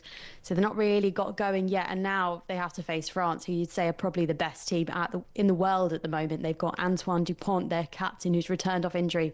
And he just looked absolutely fantastic. They beat Wales 43-0 last weekend. Wales are in action as well tomorrow against Italy, which will be an interesting game because those, I'd say, are perhaps the weakest 2 teams in this competition at the moment. So they'll perhaps be battling to see who can avoid the wooden spoon. And then on Sunday, it's Scotland versus Ireland. Another really intriguing clash because Scotland are really good on their day. So it just depends whether they can get the better of Ireland, who are going for a record 3rd Six Nations in a row. Just briefly, tell us about Super Bowl weekend. Yeah, it's super exciting, isn't it? Super Bowl's kind of got something for everyone, isn't it? Because you can stay up all night. It starts at 11:30 on Sunday night, which is very late. But, you know, you can stay up all night. You get to watch a little bit of, obviously, NFL, but then Kendrick Lamar's doing the halftime show, which is exciting. Taylor Swift will be there watching, you know, who Travis Kelce, her boyfriend, the Kansas City Chiefs, and they're up against the Philadelphia Eagles. I'd say Kansas City Chiefs are sort of like the Man City of the NFL world. They're the like big hitters, whereas the Eagles are the underdog. So if you're a neutral, you'll probably be supporting the Eagles, but that's going to be really fun if you can stay up for it on Sunday night, of course. I think I might not. That's the case, maybe. I think I might be asleep. But there we are. It's a big day for me coming on Monday, actually. Uma, thank you very much indeed. That's Uma Gurav there, who is a TalkSport presenter. Let's take another call on Lego. Michael is in Birmingham and has given me a ring at 0344 499 1000. Just before the 6 o'clock news, Michael, what would you like to say? Yeah, I'm a grumpy old man, but I don't think anything's funny about this. I take this very seriously. To me, this is indicative of a section of society who think sexuality and gender into everything. And it's worrying how their woke, swivel-eyed cult of gender has infiltrated so many places, you know, including into schools. Now, in America, they're getting sacked, people like that. And people like that should be sacked over here as well. Basically, if you wrote that report, you should be fired. If you agree with it, you should be fired. And so you would cancel them? You would cancel them, Michael? I would fire them. I would fire them because they're just lunatics.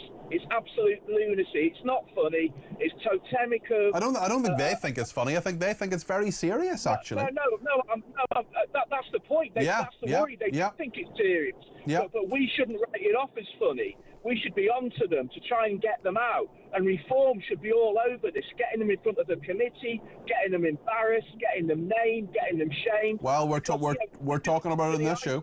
Yeah, we're talking about it in this show. Listen, thanks for your thoughts there. That's Michael in Birmingham. Thanks also to this texter who says, councils are the enemies of the people. Give someone a high-vis jacket and the power goes to their head. How long before a council gives someone... sorry, the rest of it is a bit garbled there, but I think the point has been made. Dorothy in East Kilbride. Dorothy, I haven't heard from you in a while. I hope you're well. She says, do we really want to live in a society in which loved ones cannot be cared for or looked after even in death? Where's the compassion from these councils? They should be ashamed of themselves, says Dorothy. And another person who says, the Graves story, completely stupid, but do these councillors think that this is the best use of their time and therefore taxpayers' money? It's a very, very wise question. Lots more to come on this. We'll talk about this and we'll talk about politics and the NHS in a few minutes here on Talk.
Across the UK, on DAB+, on your smart speaker, on your smart TV, and on your side.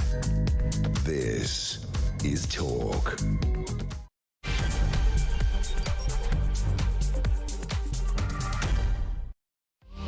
This is Talk Drive. I'm Peter Cardwell. Thank you for your company this Friday evening. It's great to have it. I'm also going to be here tomorrow and Sunday from 10. Lots to discuss, including this evening. 03444991000. That's the number to call. In a moment, we'll talk to Bob Seeley, who's a former Conservative MP, a military expert as well, on NATO allies discussing sending troops to Greenland after threats from Donald Trump. We'll get his views on various political issues, including Birmingham City Council giving themselves, those councillors, a pay rise despite the fact they've jacked up the council tax to 17.5% because the council's gone bankrupt. The biggest thing you're ringing about today is graves. The big story from Nottingham City Council, who are saying that after 7 days, you're not allowed to lay flowers on a grave. Yes, really. What do you think about that? 03444991000. In a minute, we'll talk as well about 999 delays forcing patients to pay for private ambulances. If you were in the situation,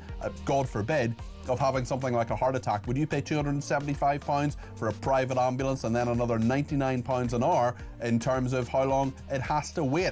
Let me know your thoughts on that. 03444991000. You can text me at 72222 with the word talk in your text. You can tweet me at talkTV. You can follow me at Peter Cardwell. Send me a voice note, less than a minute please, or a WhatsApp text message, or indeed give me a ring. 03444991000. Lots to talk about here on Talk. Just on graves, this person's got in touch. George says, I'm a small contributor to a team of volunteers who maintain a cemetery. We give many hours free of charge, mowing and tidying the graves. We take a very sensitive approach to newly dug graves, but it remains a fact that many people will bring flowers, wreaths, trinkets, etc., and never think to remove them after a reasonable period. Our aim is to keep the cemetery in a tidy state for everybody, but it does rely on individual grave owners keeping their own plot tidy and accessible. That's an interesting point, George, certainly, and a slightly different point to what I think a lot of people are getting in touch about. But good for you for your being a volunteer there. And there are issues, and nobody wants a grave that looks like a mess. You want it to be a proud and very clear and reasonable and well maintained and very precious, of course, in many, in all cases, really, tribute to the person who has died.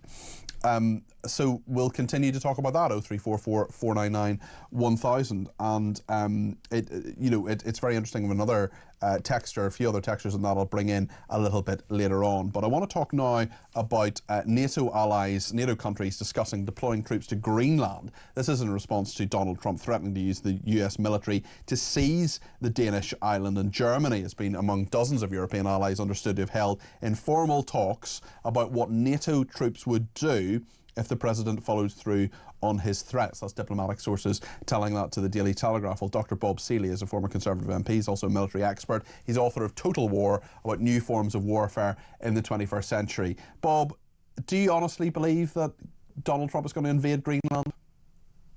No, in a nutshell. And good afternoon, Peter, and good afternoon to your audience. It's bizarre, this whole thing. The closest parallel is to the 1974 Greek-Turkish war over Cyprus, where you had a war between two NATO members. So NATO couldn't take sides because you had two NATO members at war. So if a NATO member America tries to invade Greenland and NATO member Germany sends troops, NATO's not going to have an official position. So what some people, actually the story is, the Germans talking about what they would do if American troops invaded. That is very different from NATO. I don't think they will. I also think it's a little bit daft, the Germans talking about this and taking some high moral ground, considering how useless they were, certainly at the beginning of the Ukraine war. And in fact, their feebleness, they're allowing their dependence on Russian energy and their refusal to support the Ukrainians militarily at the start of the war and in the lead up to the war was one of the things that I think encouraged Vladimir Putin to go ahead and invade, because he thought he could get away with it with minimum military and diplomatic damage to him. So bluff and bluster, perhaps, from a nation that actually should be thinking, certainly in terms of recent military action or inaction, in a different way, Bob. Famous last words. Trump is not going to invade Greenland, but he's having a conversation about Greenland, and he's having a conversation about the northern routes now that the Arctic is shrinking. And I think this is to have that conversation is sensible. To do it in the way that Trump sometimes does it is frankly not so sensible. But you shouldn't always take what he says literally, because he says... Well, it's interesting you mentioned that, actually, because there have been a lot of people in his administration who have rowed back on his views on Gaza, for example, Bob. I wonder what you make of that and how realistic you think it is that his plan there will go forward. It's not going to happen. It's just not going to happen. He's sort of, I think this is sort of Trump's trash talking. This is not necessarily serious. I think what he tries to do is break deadlock. And the interesting thing for me is not so much Gaza, which is, he's not going to turn it into some Las Vegas in the Mediterranean. The Gazans aren't going to go anywhere for better or worse. They're there. Likewise, I really don't think he's going to invade Greenland because America is a rule of law state. I think the interesting thing is how much pressure they're going to put on Russia and how determined he is going to be to try to get a deal to end the Ukraine war. I don't think he'll succeed, but he could make things much more unpleasant, uncomfortable for Putin. Let me ask you about another political issue, and this is really about the economy, Bob, because there's pressure mounting on Rachel Reeves. We've seen the bank cutting the interest rates there, Britain facing a new era of stagflation. This hasn't paid off for Labour. No, I should say their emphasis on growth hasn't paid off. No, it's been a disaster. I mean, it has been. Look, I'm not exactly going to be Labour's friend. Sure. But I think the problem is when you come into power and then you are very misleading about what you're going to do, because they didn't say what they were going to do in the election. All they basically said was, we're not the Tories, vote for us. Everything will be lovely and hunky-dory, apart from the fact we're not the Tories. So effectively, they said, we're not going to raise taxes, we're not going to do this, we're not going to do that. And when you then do all the things that you implied that you weren't going to do, or you said categorically you weren't going to do, people stop believing you. Now, the best thing that they can say, their best argument, effectively now, is all politicians lie. And that's a dumb argument. It's also not true, because a lot of us try not to, really hard, try not to lie. You put the best spin as you can on your interpretation of the facts. That is different from fibbing and lying. But when you say you're not going to raise tax and you do, and when you keep making claims that are unfounded, everyone from Bridget Phillipson on education to Rachel Reeves to Ed Miliband, literally talking in Orwellian terms about net zero. It's crazy stuff. I just think the public, even Labour supporters, will simply stop believing a word the Labour government says. So the big question for me, Peter, is Rachel Reeves hold below the waterline? Is she finished as Chancellor already? And if she's not, it's very, very close. If she has to come back to Parliament and raise taxes again, I think she's finished. The question is, for Starmer, is can he cut her, can he sack her and save himself, or is he going to be gone in the summer as well? It is that bad. I'm surprised I'm saying this. Do you honestly think Starmer could be gone by the summer? I mean, that is a big claim to make, Bob. No, well, to be honest, I sort of really thought not. And when other people are saying it, I just think this is ridiculous because he's got a, God knows, 200 seat, whatever it is, majority. So Labour are in. But you can't keep on being so bad, and you can't keep on with your poll ratings just getting worse and worse and stumbling from one crisis to another. Every time they do a reset, Peter, and this is not me being unfair on them, every time they do a reset, then just bad things continue to keep on happening. And a lot of this stuff is self-inflicted. She didn't have to lie before the election. She didn't have to tax jobs. Listen, I think a lot of people feel the same way, Bob. And I think if Rachel Reeves does put up...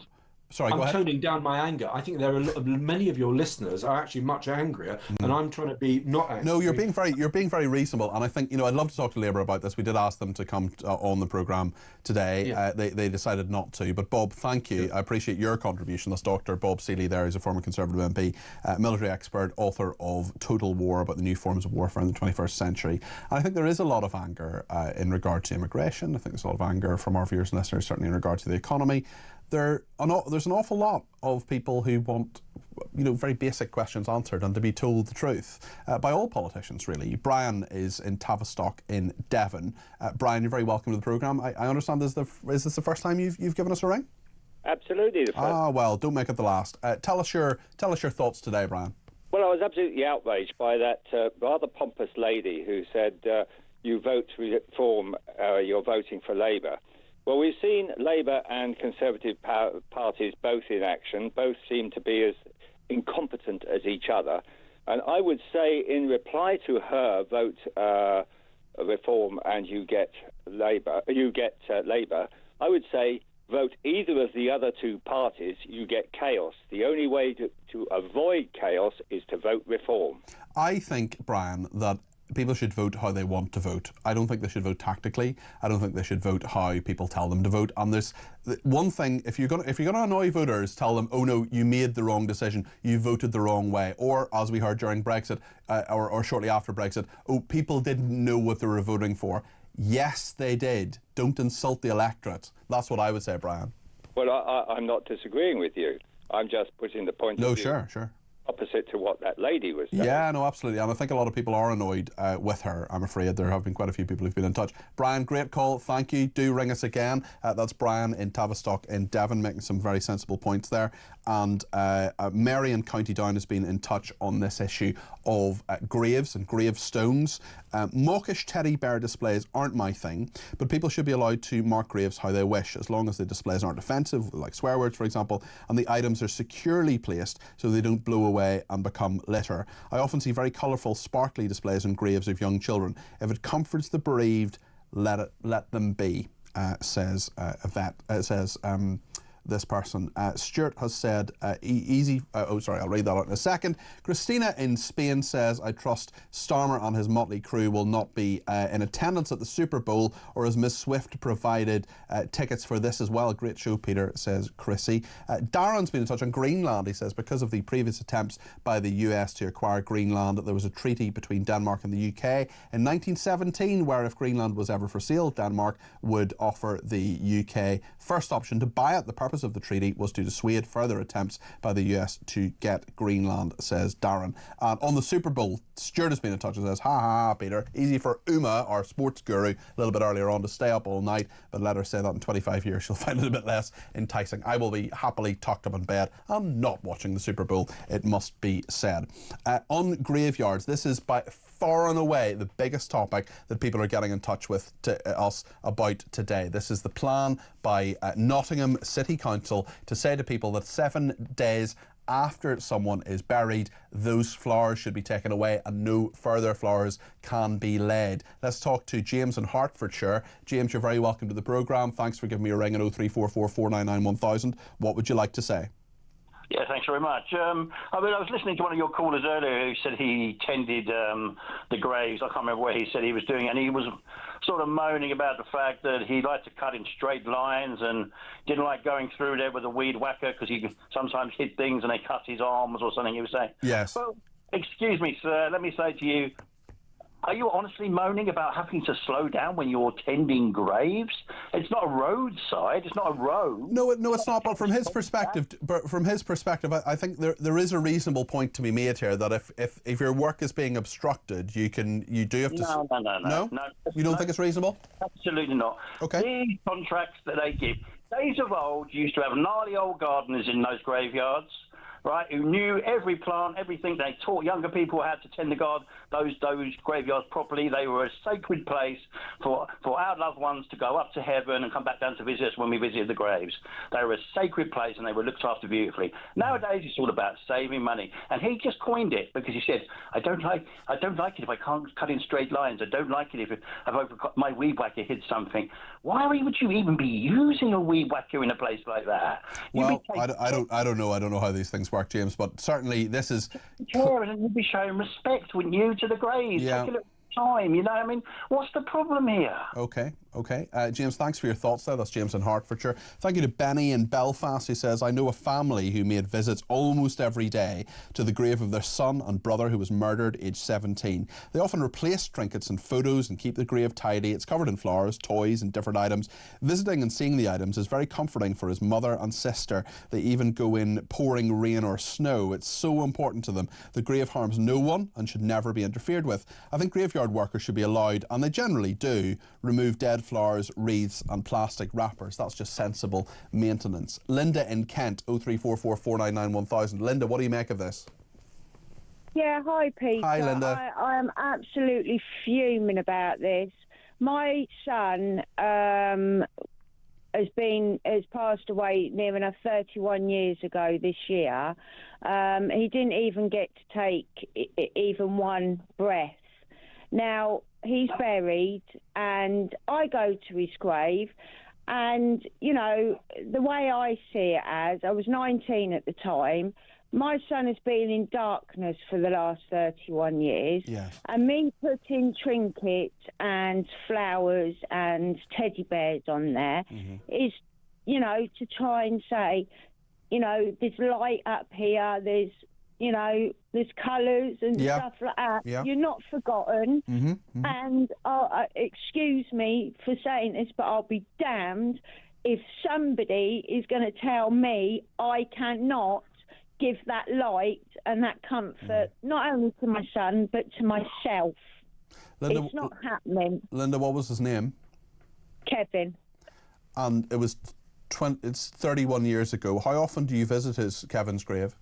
Quite often. I'm in Kent now. He's buried down on the Isle of Wight because that's where I used to live.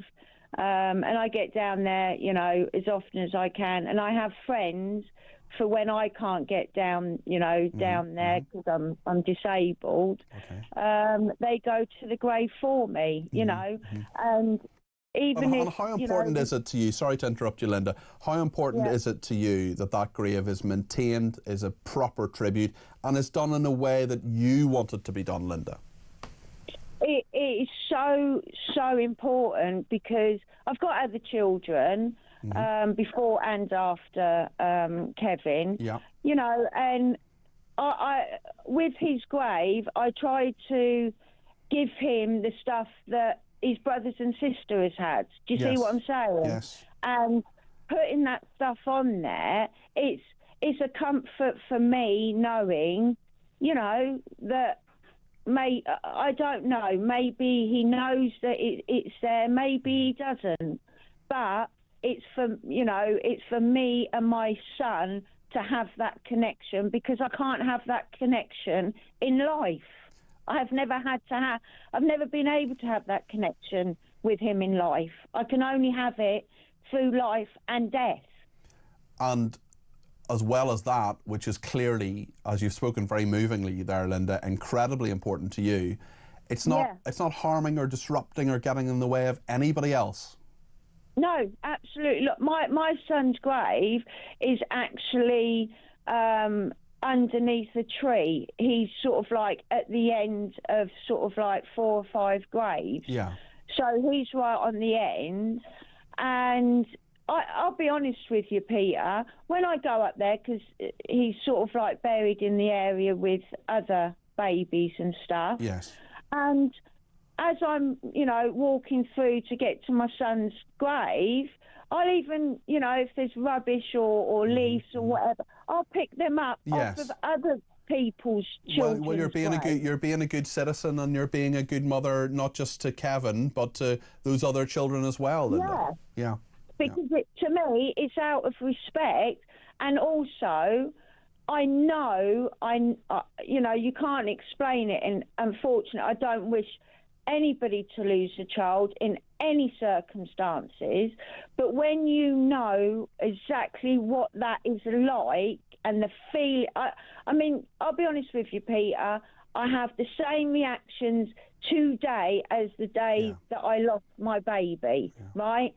So I do it because I know what it's like, and I wouldn't want for them. Do you see what I mean? I see exactly what you mean, Linda. I just want, you know, it's just respect, and it's just to say I know how you feel. Yeah. Linda, you've spoken beautifully and brilliantly, and I am very moved by what you've said, so thank you for speaking to me today, Linda. That was Linda in Kent. We'll continue to talk about this issue. It's a very emotive issue. It's clearly a lot of people very annoyed about it. It is the story that Nottingham City Council have decided to say to people that after 7 days, people can't lay flowers, trinkets, teddies, whatever, on a grave. They've got to be clear. We're going to talk in a second about another story that we noticed today that I just think it really says an awful lot about the state of our country, which is that 999 delays have forced patients to pay £275 for private ambulances. This is an Uber-style app where you hail an emergency service, and really it says a lot about the NHS, I think. You can tell us your views on it, 0344 499 1000. Stay with us.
full-length runway in Britain was built in the 1940s. No progress in 80 years. A third runway could increase potential GDP by 0.43% by 2050. Could a new runway be built that abides with carbon targets, concerns around noise pollution and concerns around air pollution? That a third runway at Heathrow would unlock further growth, boost investment, increase exports and make the UK more open and more connected.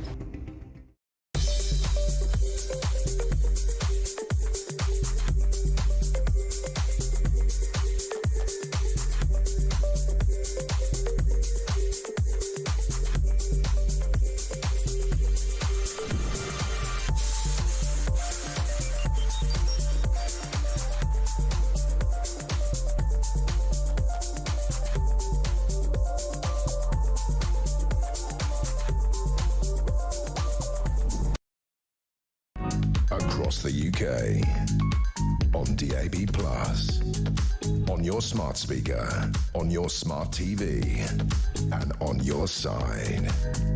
This is Talk. Thank you to Dawn in Chelmsford, who says, "Hi Peter, when I worked for a local councillor at senior level, I was my job as an officer to advise councillors. Sometimes a councillor would make an outrageous policy suggestion and never saw the light of day. Councillors and officers serve the public, not themselves," says Dawn, reminding us a lot, I think, in regard to the two stories we're covering this evening. One about Birmingham City Council jacking up the council tax to 17.5%, cutting services like libraries and things like that, and at the same time awarding a huge, above inflation, more than twice inflation, pay rise to their councillors, as well as the main story that's been certainly giving us a ring this evening. And if you want to put your points across on anything we're discussing, but particularly this, 0344 499 1000 is Nottingham City Council. I should give them their due, and I'll read out the statement again a little bit later on, maybe for people who've missed it. But Jake has been in touch and says, "Peter, I've been listening to your show for a while now. I'm saddened by these stories. Whatever happened to the community aspect, respect, honesty throughout the UK? I feel like between the government and councils, migration and everything, we as a country have lost our selflessness. Everything is about how much money we can get out of each other from the general population to government. It's truly sad and honestly very disheartening. On the note of gravestones, damn straight should people be able to put what they want on their families' graves. We have truly lost respect for one another, says Jake. I wonder what your thoughts on the next story are. This is a really interesting one. This is 999 delays. This was sent to me by a listener, actually.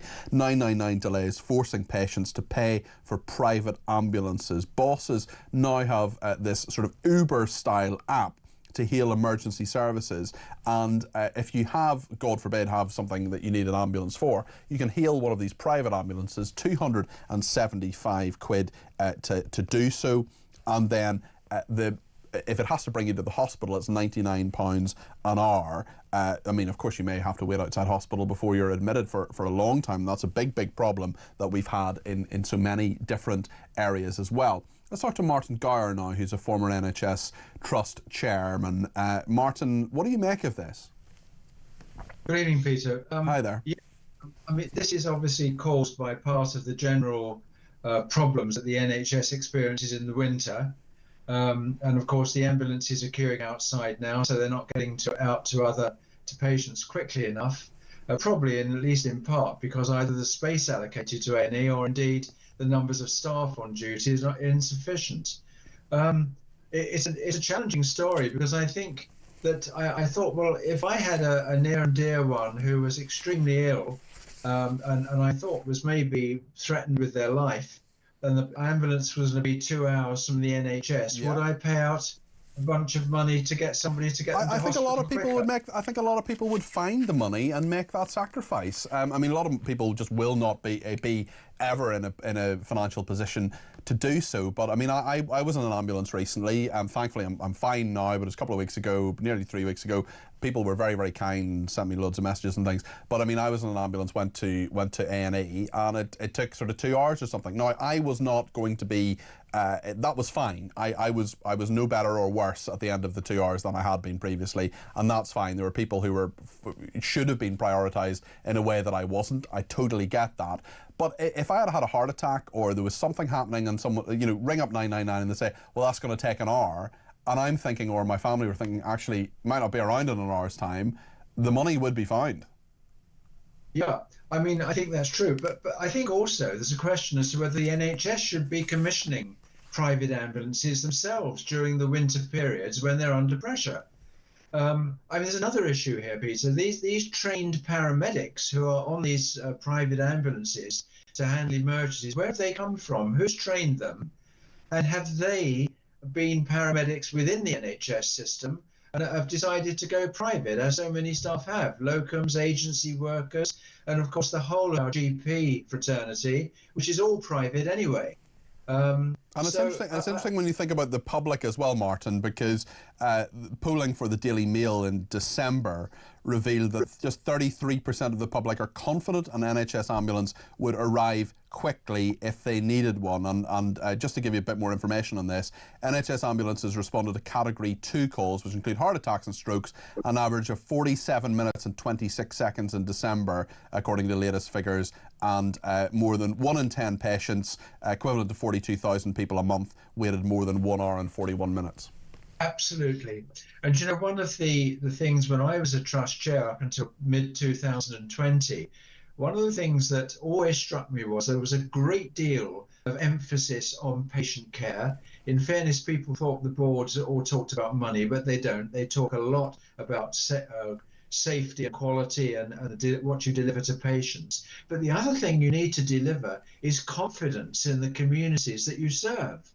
It is absolutely vital that people, if they are dependent on the NHS, they feel that they can depend on the NHS. But there is such a lack of confidence here because of these long waiting times, and you can't really.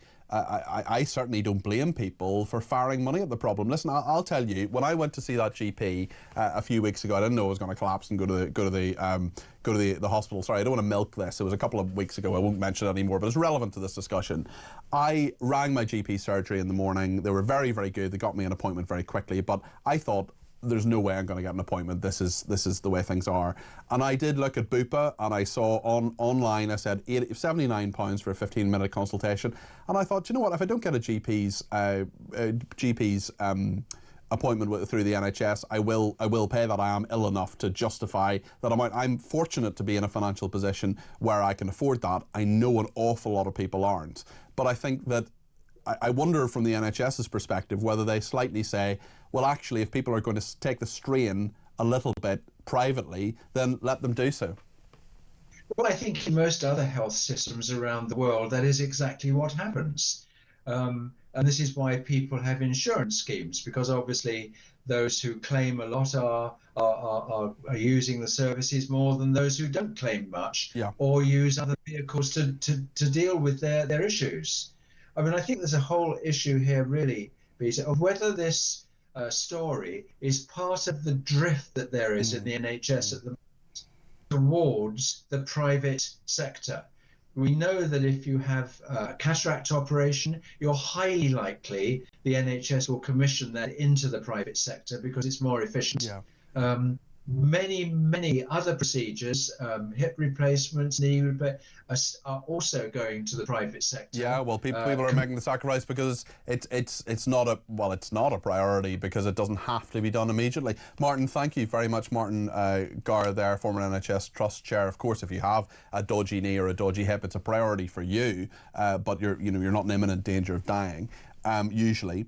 Nick has been in touch and says, what's the point in paying for an ambulance if you still have to wait 18 hours in the corridor to be seen? David in Chipping Campden says, private emergency ambulances, so who is crewing these? I would imagine NHS trained personnel. It's amazing the NHS doesn't want to touch privatisation, but they all like to work in the private sector. Well, not all of them, David, but some of them anyway. David in Chipping Campden, thank you for that. He sent me a text message on 87222. We're going to take a load more calls between now and 7 o'clock because loads of people are getting in touch, particularly on the gravestones, on polling, on Lego, on all sorts of things. We're going to fit in as many calls as we can. We're also going to take a look at something that I would imagine quite a few people are a bit worried about. In just a second, we're going to talk about the UK demanding access to Apple users' encrypted data. Well, I don't know about you, but when I signed up for my Apple account, the idea was that it's encrypted. Stay with us here on Talk.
Across the UK, on DAB+, on your smart speaker, on your smart TV, and on your side. This is Talk. Just time for a quick word on this other story. It's broken this afternoon about the UK government demanding to be able to access encrypted data stored by Apple users worldwide in its cloud service. Currently, only the Apple account holder can access the data that is stored in that way. The tech giant itself, Apple, can't view it. But the Home Office has served a notice now under the Investigatory Powers Act, and it's a very, very interesting problem, really, I suppose, dilemma for government and also for us in terms of privacy. Jasper Hamill is a tech journalist and a former online tech editor of The Sun. Jasper, what do you make of this? I think it's quite alarming, really. You'd be hoping that the government would have our backs, really, and would be supporting our privacy and our right to keep our secrets secret. But it seems to be going its own way to try and get access to these secrets that are stored on this special Apple feature called ADP, which you have to enable. So this offers extra tough encryption, which means that only you can access your files. And presumably there's some sort of national security concern. This is Advanced Data Protection, ADP. Advanced data protection, yes, that's it. And you have to expressly switch it on. So it's not something every Apple user is using.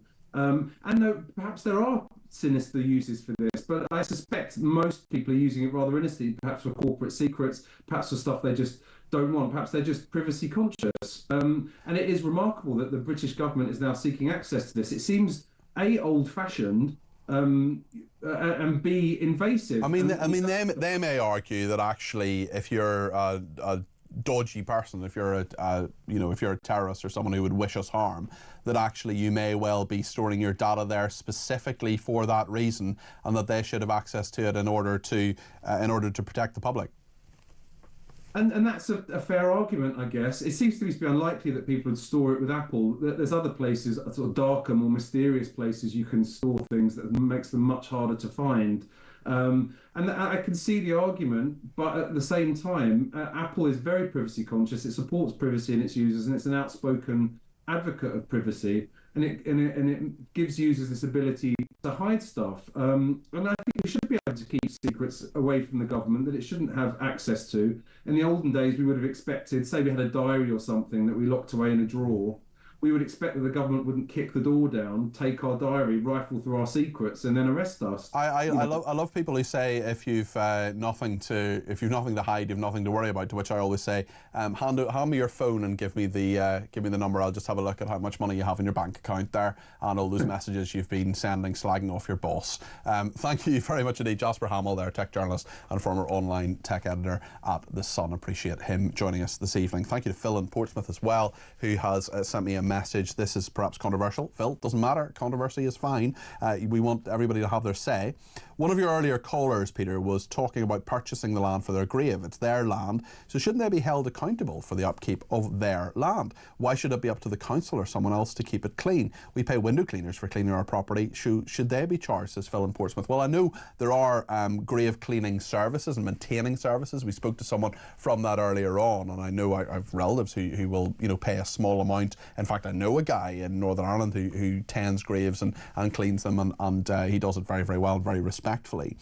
Thank you to Max in Warwickshire, says there's no way anyone will stop me putting flowers on my mum and dad's grave. I've paid a lot of money for that plot. It's absolutely a terrible suggestion, a mad suggestion, says Max in Warwickshire. Thank you for that. Vernon is in Devon. Vernon, thank you for the call, 0344 499 1000. What would you like to say on this?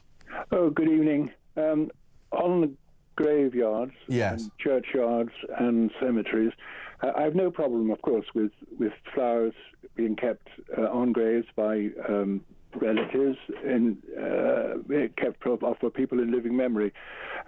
So I don't sympathise at all with the action of this council.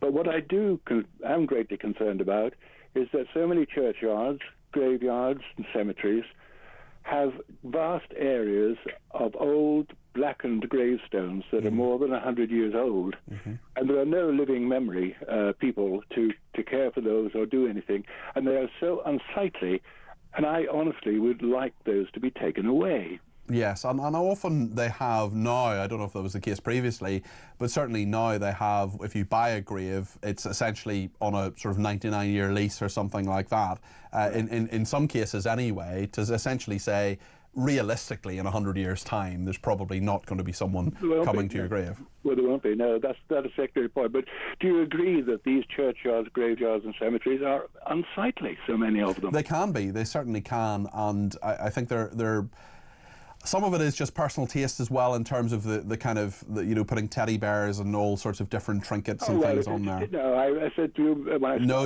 your opinion on it, Vernon, certainly. I don't have any problem with graves of people in living memory.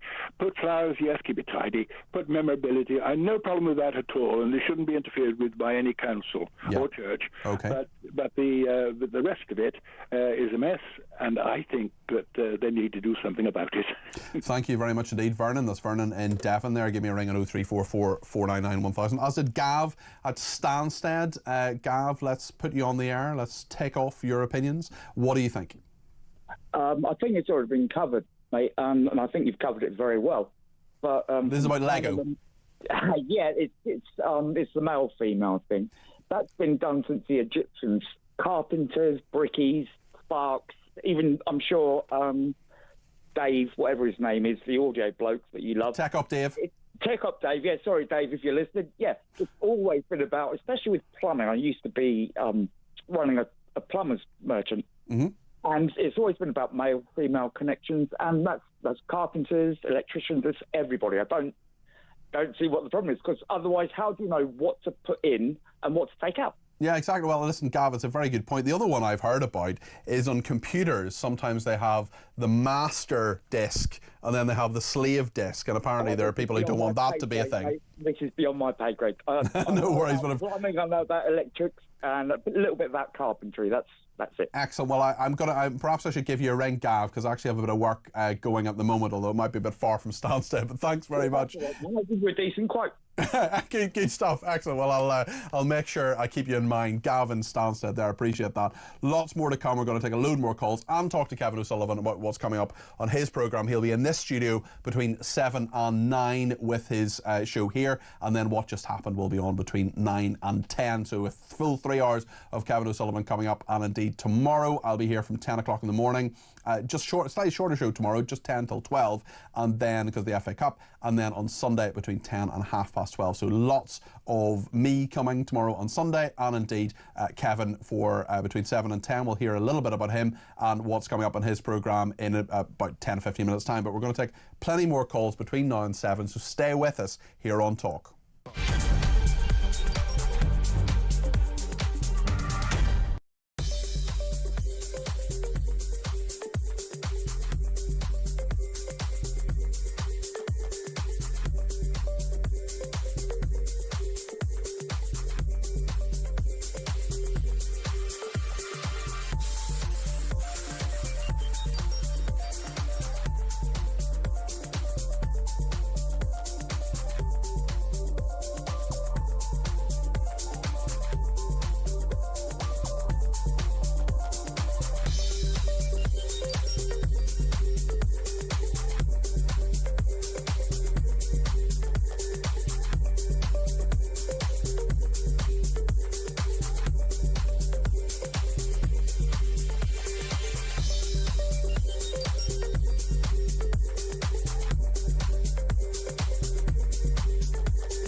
we need to get back to basics. When someone turns up here illegally, you've got to send them straight back, Mike. And if you find someone on the streets, you've got to send them straight back. You've got to do that really, really quickly and not mess about. And we haven't. We've created this bureaucracy, this machinery, which enables lawyers to get migrants into a bureaucratic process, and delay for them is victory. The longer they can delay the case, the more likely it is that person's going to get to stay in the end, no matter what they've done. Exactly right.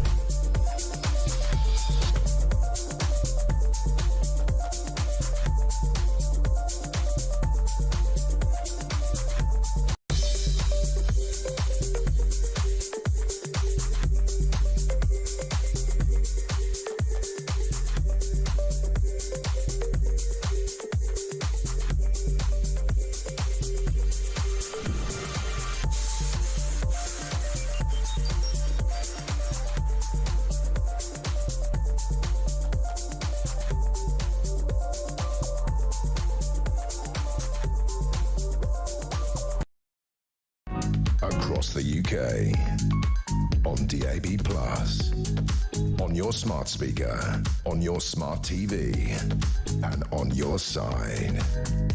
This is Talk. Thank you to Ruth, who says, my neighbour made a 999 call for her husband, who had a very serious illness, and waited 5.5 hours for the ambulance to come. They offered to take him in by car, and they said no, he couldn't be moved, only it had to be an ambulance. After 5 days, sadly, he passed away. But it does make you wonder, if the ambulance had arrived sooner, he might have lived longer. Anne has been in touch and says, very old gravestones are lovely and fascinating. I like to walk through, read the names, the ages and the stories, and pause to think of them, even if they've no link to me. That's a very kind thing, Anne. Claire says, evening Peter, always enjoy your show. I'm contacting you about the Nottingham Council asking for flowers, etc. to be removed after 7 days. I quite agree with the buying the plot argument, and that there is nothing so sad to see old forgotten graveyards with overgrown gravestones, gravesites. The council once cleared burial plots, but due to cutbacks rely on our council paying tenants to do this, so now even more rules and regulations and cutbacks. Maybe they need to stop paying illegal immigrants for playstations and start looking after our playgrounds, keeping our parks in good upkeep, instead of having well-meaning volunteers to do their job, and stop giving them themselves over inflationary pay rises. I think that's a very, very fair point, Claire. And thank you to Brittany from the United States, who calls herself Peter's Britney Spears. I wasn't going to read that out, but oops, I did it again. She says, Brittany from the USA here, great show as always. However, the people in the cemetery have lost their minds. No one tells me what to put on a grave when I'm mourning. They can shove it, says Brittany. Thank you, Brittany. Not mincing her words there. Right then, let's go to George in the West Midlands. George, good to talk to you. Thanks for the call on 0344 499 1000. What point would you like to make on this? Good evening. I used to, when I lived in London, lead some walks in the City of London cemetery, because there's lots of social history on the graves, lots of symbolism on the graves people don't know about, plus the wildlife. And I used to check out some other graveyards and cemeteries in case someone wanted me to do a walk in another area. And one of the things that I noticed was that people regularly coming in to do the flowers and things like that on their graves, that actually deters people getting up a wildlife of a different sort that you don't want to encourage. Okay. You know, unsocial behaviour will rocket, in my opinion, if you stop people taking flowers to their graves. So that's an interesting perspective that hasn't been raised so far, George, certainly, that there are people who use graveyards for other activities other than mourning loved ones. So actually, to show that it's somewhere where people will congregate, people will will lay flowers and so on, that actually shows that it's a sort of, excuse the language, but sort of a living place as well as a place for the dead. Yeah, interesting point there, George. Thanks for that. That's George in the West Midlands there. Simon in Reading is next up. Simon, what do you make of this? I just think that the council should have perhaps reordered the way they do stuff. They went straight to prohibition instead of perhaps thinking about, okay, let's have some engagement. Now, I've had a quick look on their site, and they do engage with families of bereaved, but they have an opportunity to engage with the community and see if there's any voluntary response to this, where the community look after the graveyards. They could have even thought, well, community payback. Here's one. Let's have community payback, perhaps. Well, exactly. I mean, that is a perfect example. I mean, some people might say they don't want prisoners, or people who've committed antisocial behaviour near their graves. But actually, it would be a very good way to teach people. Actually, you need a bit of respect here. This is something you're absolutely. And I would imagine for those people as well, if you are doing community service or whatever, you actually have there is a good part of it. You say, well, actually, I'm doing this, and this is helping people in some way. There is a tangible. You're not just picking up litter. Not that I'm saying you shouldn't pick up litter. You should, but you're actually making a grave nicer for a family that might visit it. That's a really, really good point, Simon. Absolutely, because it creates perhaps a little bit more respect. It creates a little bit more thought of what are the consequences of dying. Where does the grief lie? The power of grief and the power of death, etc. I think that's a really good point, Simon. So they could have gone those sort of ways. They could have gone to engage more and say, look, we don't want to stop you after 7 days, but what we do need to do is this, and actually engage with the families, because you probably find that if the families understand why the situation is like it is. Hold your horses just for a second. Health and safety. Simon, just stay there just for a second. I'm going to come back to you in a second, but I think, given that we've been discussing this really for almost the whole programme, I am just going to read out the statement from Nottingham City Council again. Then I promise I'll come back to Simon for his thoughts on it. This is Nottingham City Council saying, we fully appreciate that this is a sensitive situation, and we have been working with families for a number of years now and discussing options with them. There are two types of graves at our cemeteries: traditional graves that can have a headstone and a larger curb set, and lawn graves which only allow headstones or an option for a smaller curb set surround. All grave owners are made aware of rules about unofficial memorials and trinkets. This information is in the deed pack, which is issued when a grave is purchased. Plus, there are notices around the site. We work with families with lawn graves to make sure these grassed areas are kept clear for grounds maintenance all year round. As an active cemetery, daily burials and ongoing grounds maintenance are essential to ensuring a respectful and well-kept environment. Nottingham City Council conclude by saying this also includes ongoing projects. We are currently creating a new grave space to accommodate the needs of the community. But the tone isn't right here, Simon, is it? No, I mean, the decision is made on health and safety. Yeah, it's the possibility of injury to people that are tending the graves from the council, right? So it's understandable, because that's the role they have to play. But the health and safety then overruns people's rights and feelings and the situation. If they had a little bit of lateral thinking, like I say, they could have gone two different routes I can think of off the top of my head. I've just thought of another one where if you do have to have a curtailment of in time, if you like, you could simply say, look, would you mind, to all the users, would you mind putting a date that you've laid these flowers or laid this trinket, and because we will bring in a policy that after, I don't know, 3 months. Yeah, put a sticker on them. Maybe put a sticker on the bottom or something with a very discreet, respectful thing saying, okay, after a while we're going to remove them. Yeah, and we fully understand, but we do have to tend the grey. We do have to make this site presentable and reverent for the dead. Yeah, Simon, I know you're in Reading, but they could do it instead of just go straight to prohibition after 7 days and that's it, because that will do nothing except upset. Simon, I know you're in Reading there, but have you ever thought of moving to Nottinghamshire, perhaps to run the council? Is that something you might consider? I don't mind, whatever. It's just someone using natural thinking. You've got councils that work in silos, don't you? What you're using are your critical faculties and common sense, Simon, which it appears to me that Nottingham City Council are not. Simon, thank you. Ray is in Kent. Ray, what would you like to say on this? I think it's sacred ground, to be quite honest with you. And when I had to purchase a grave for my mother and father. Yes, and that's our ground, and no one's going to move me off that ground. And I don't want to put flowers on there with a cellbait down on it. I think it's a disgrace.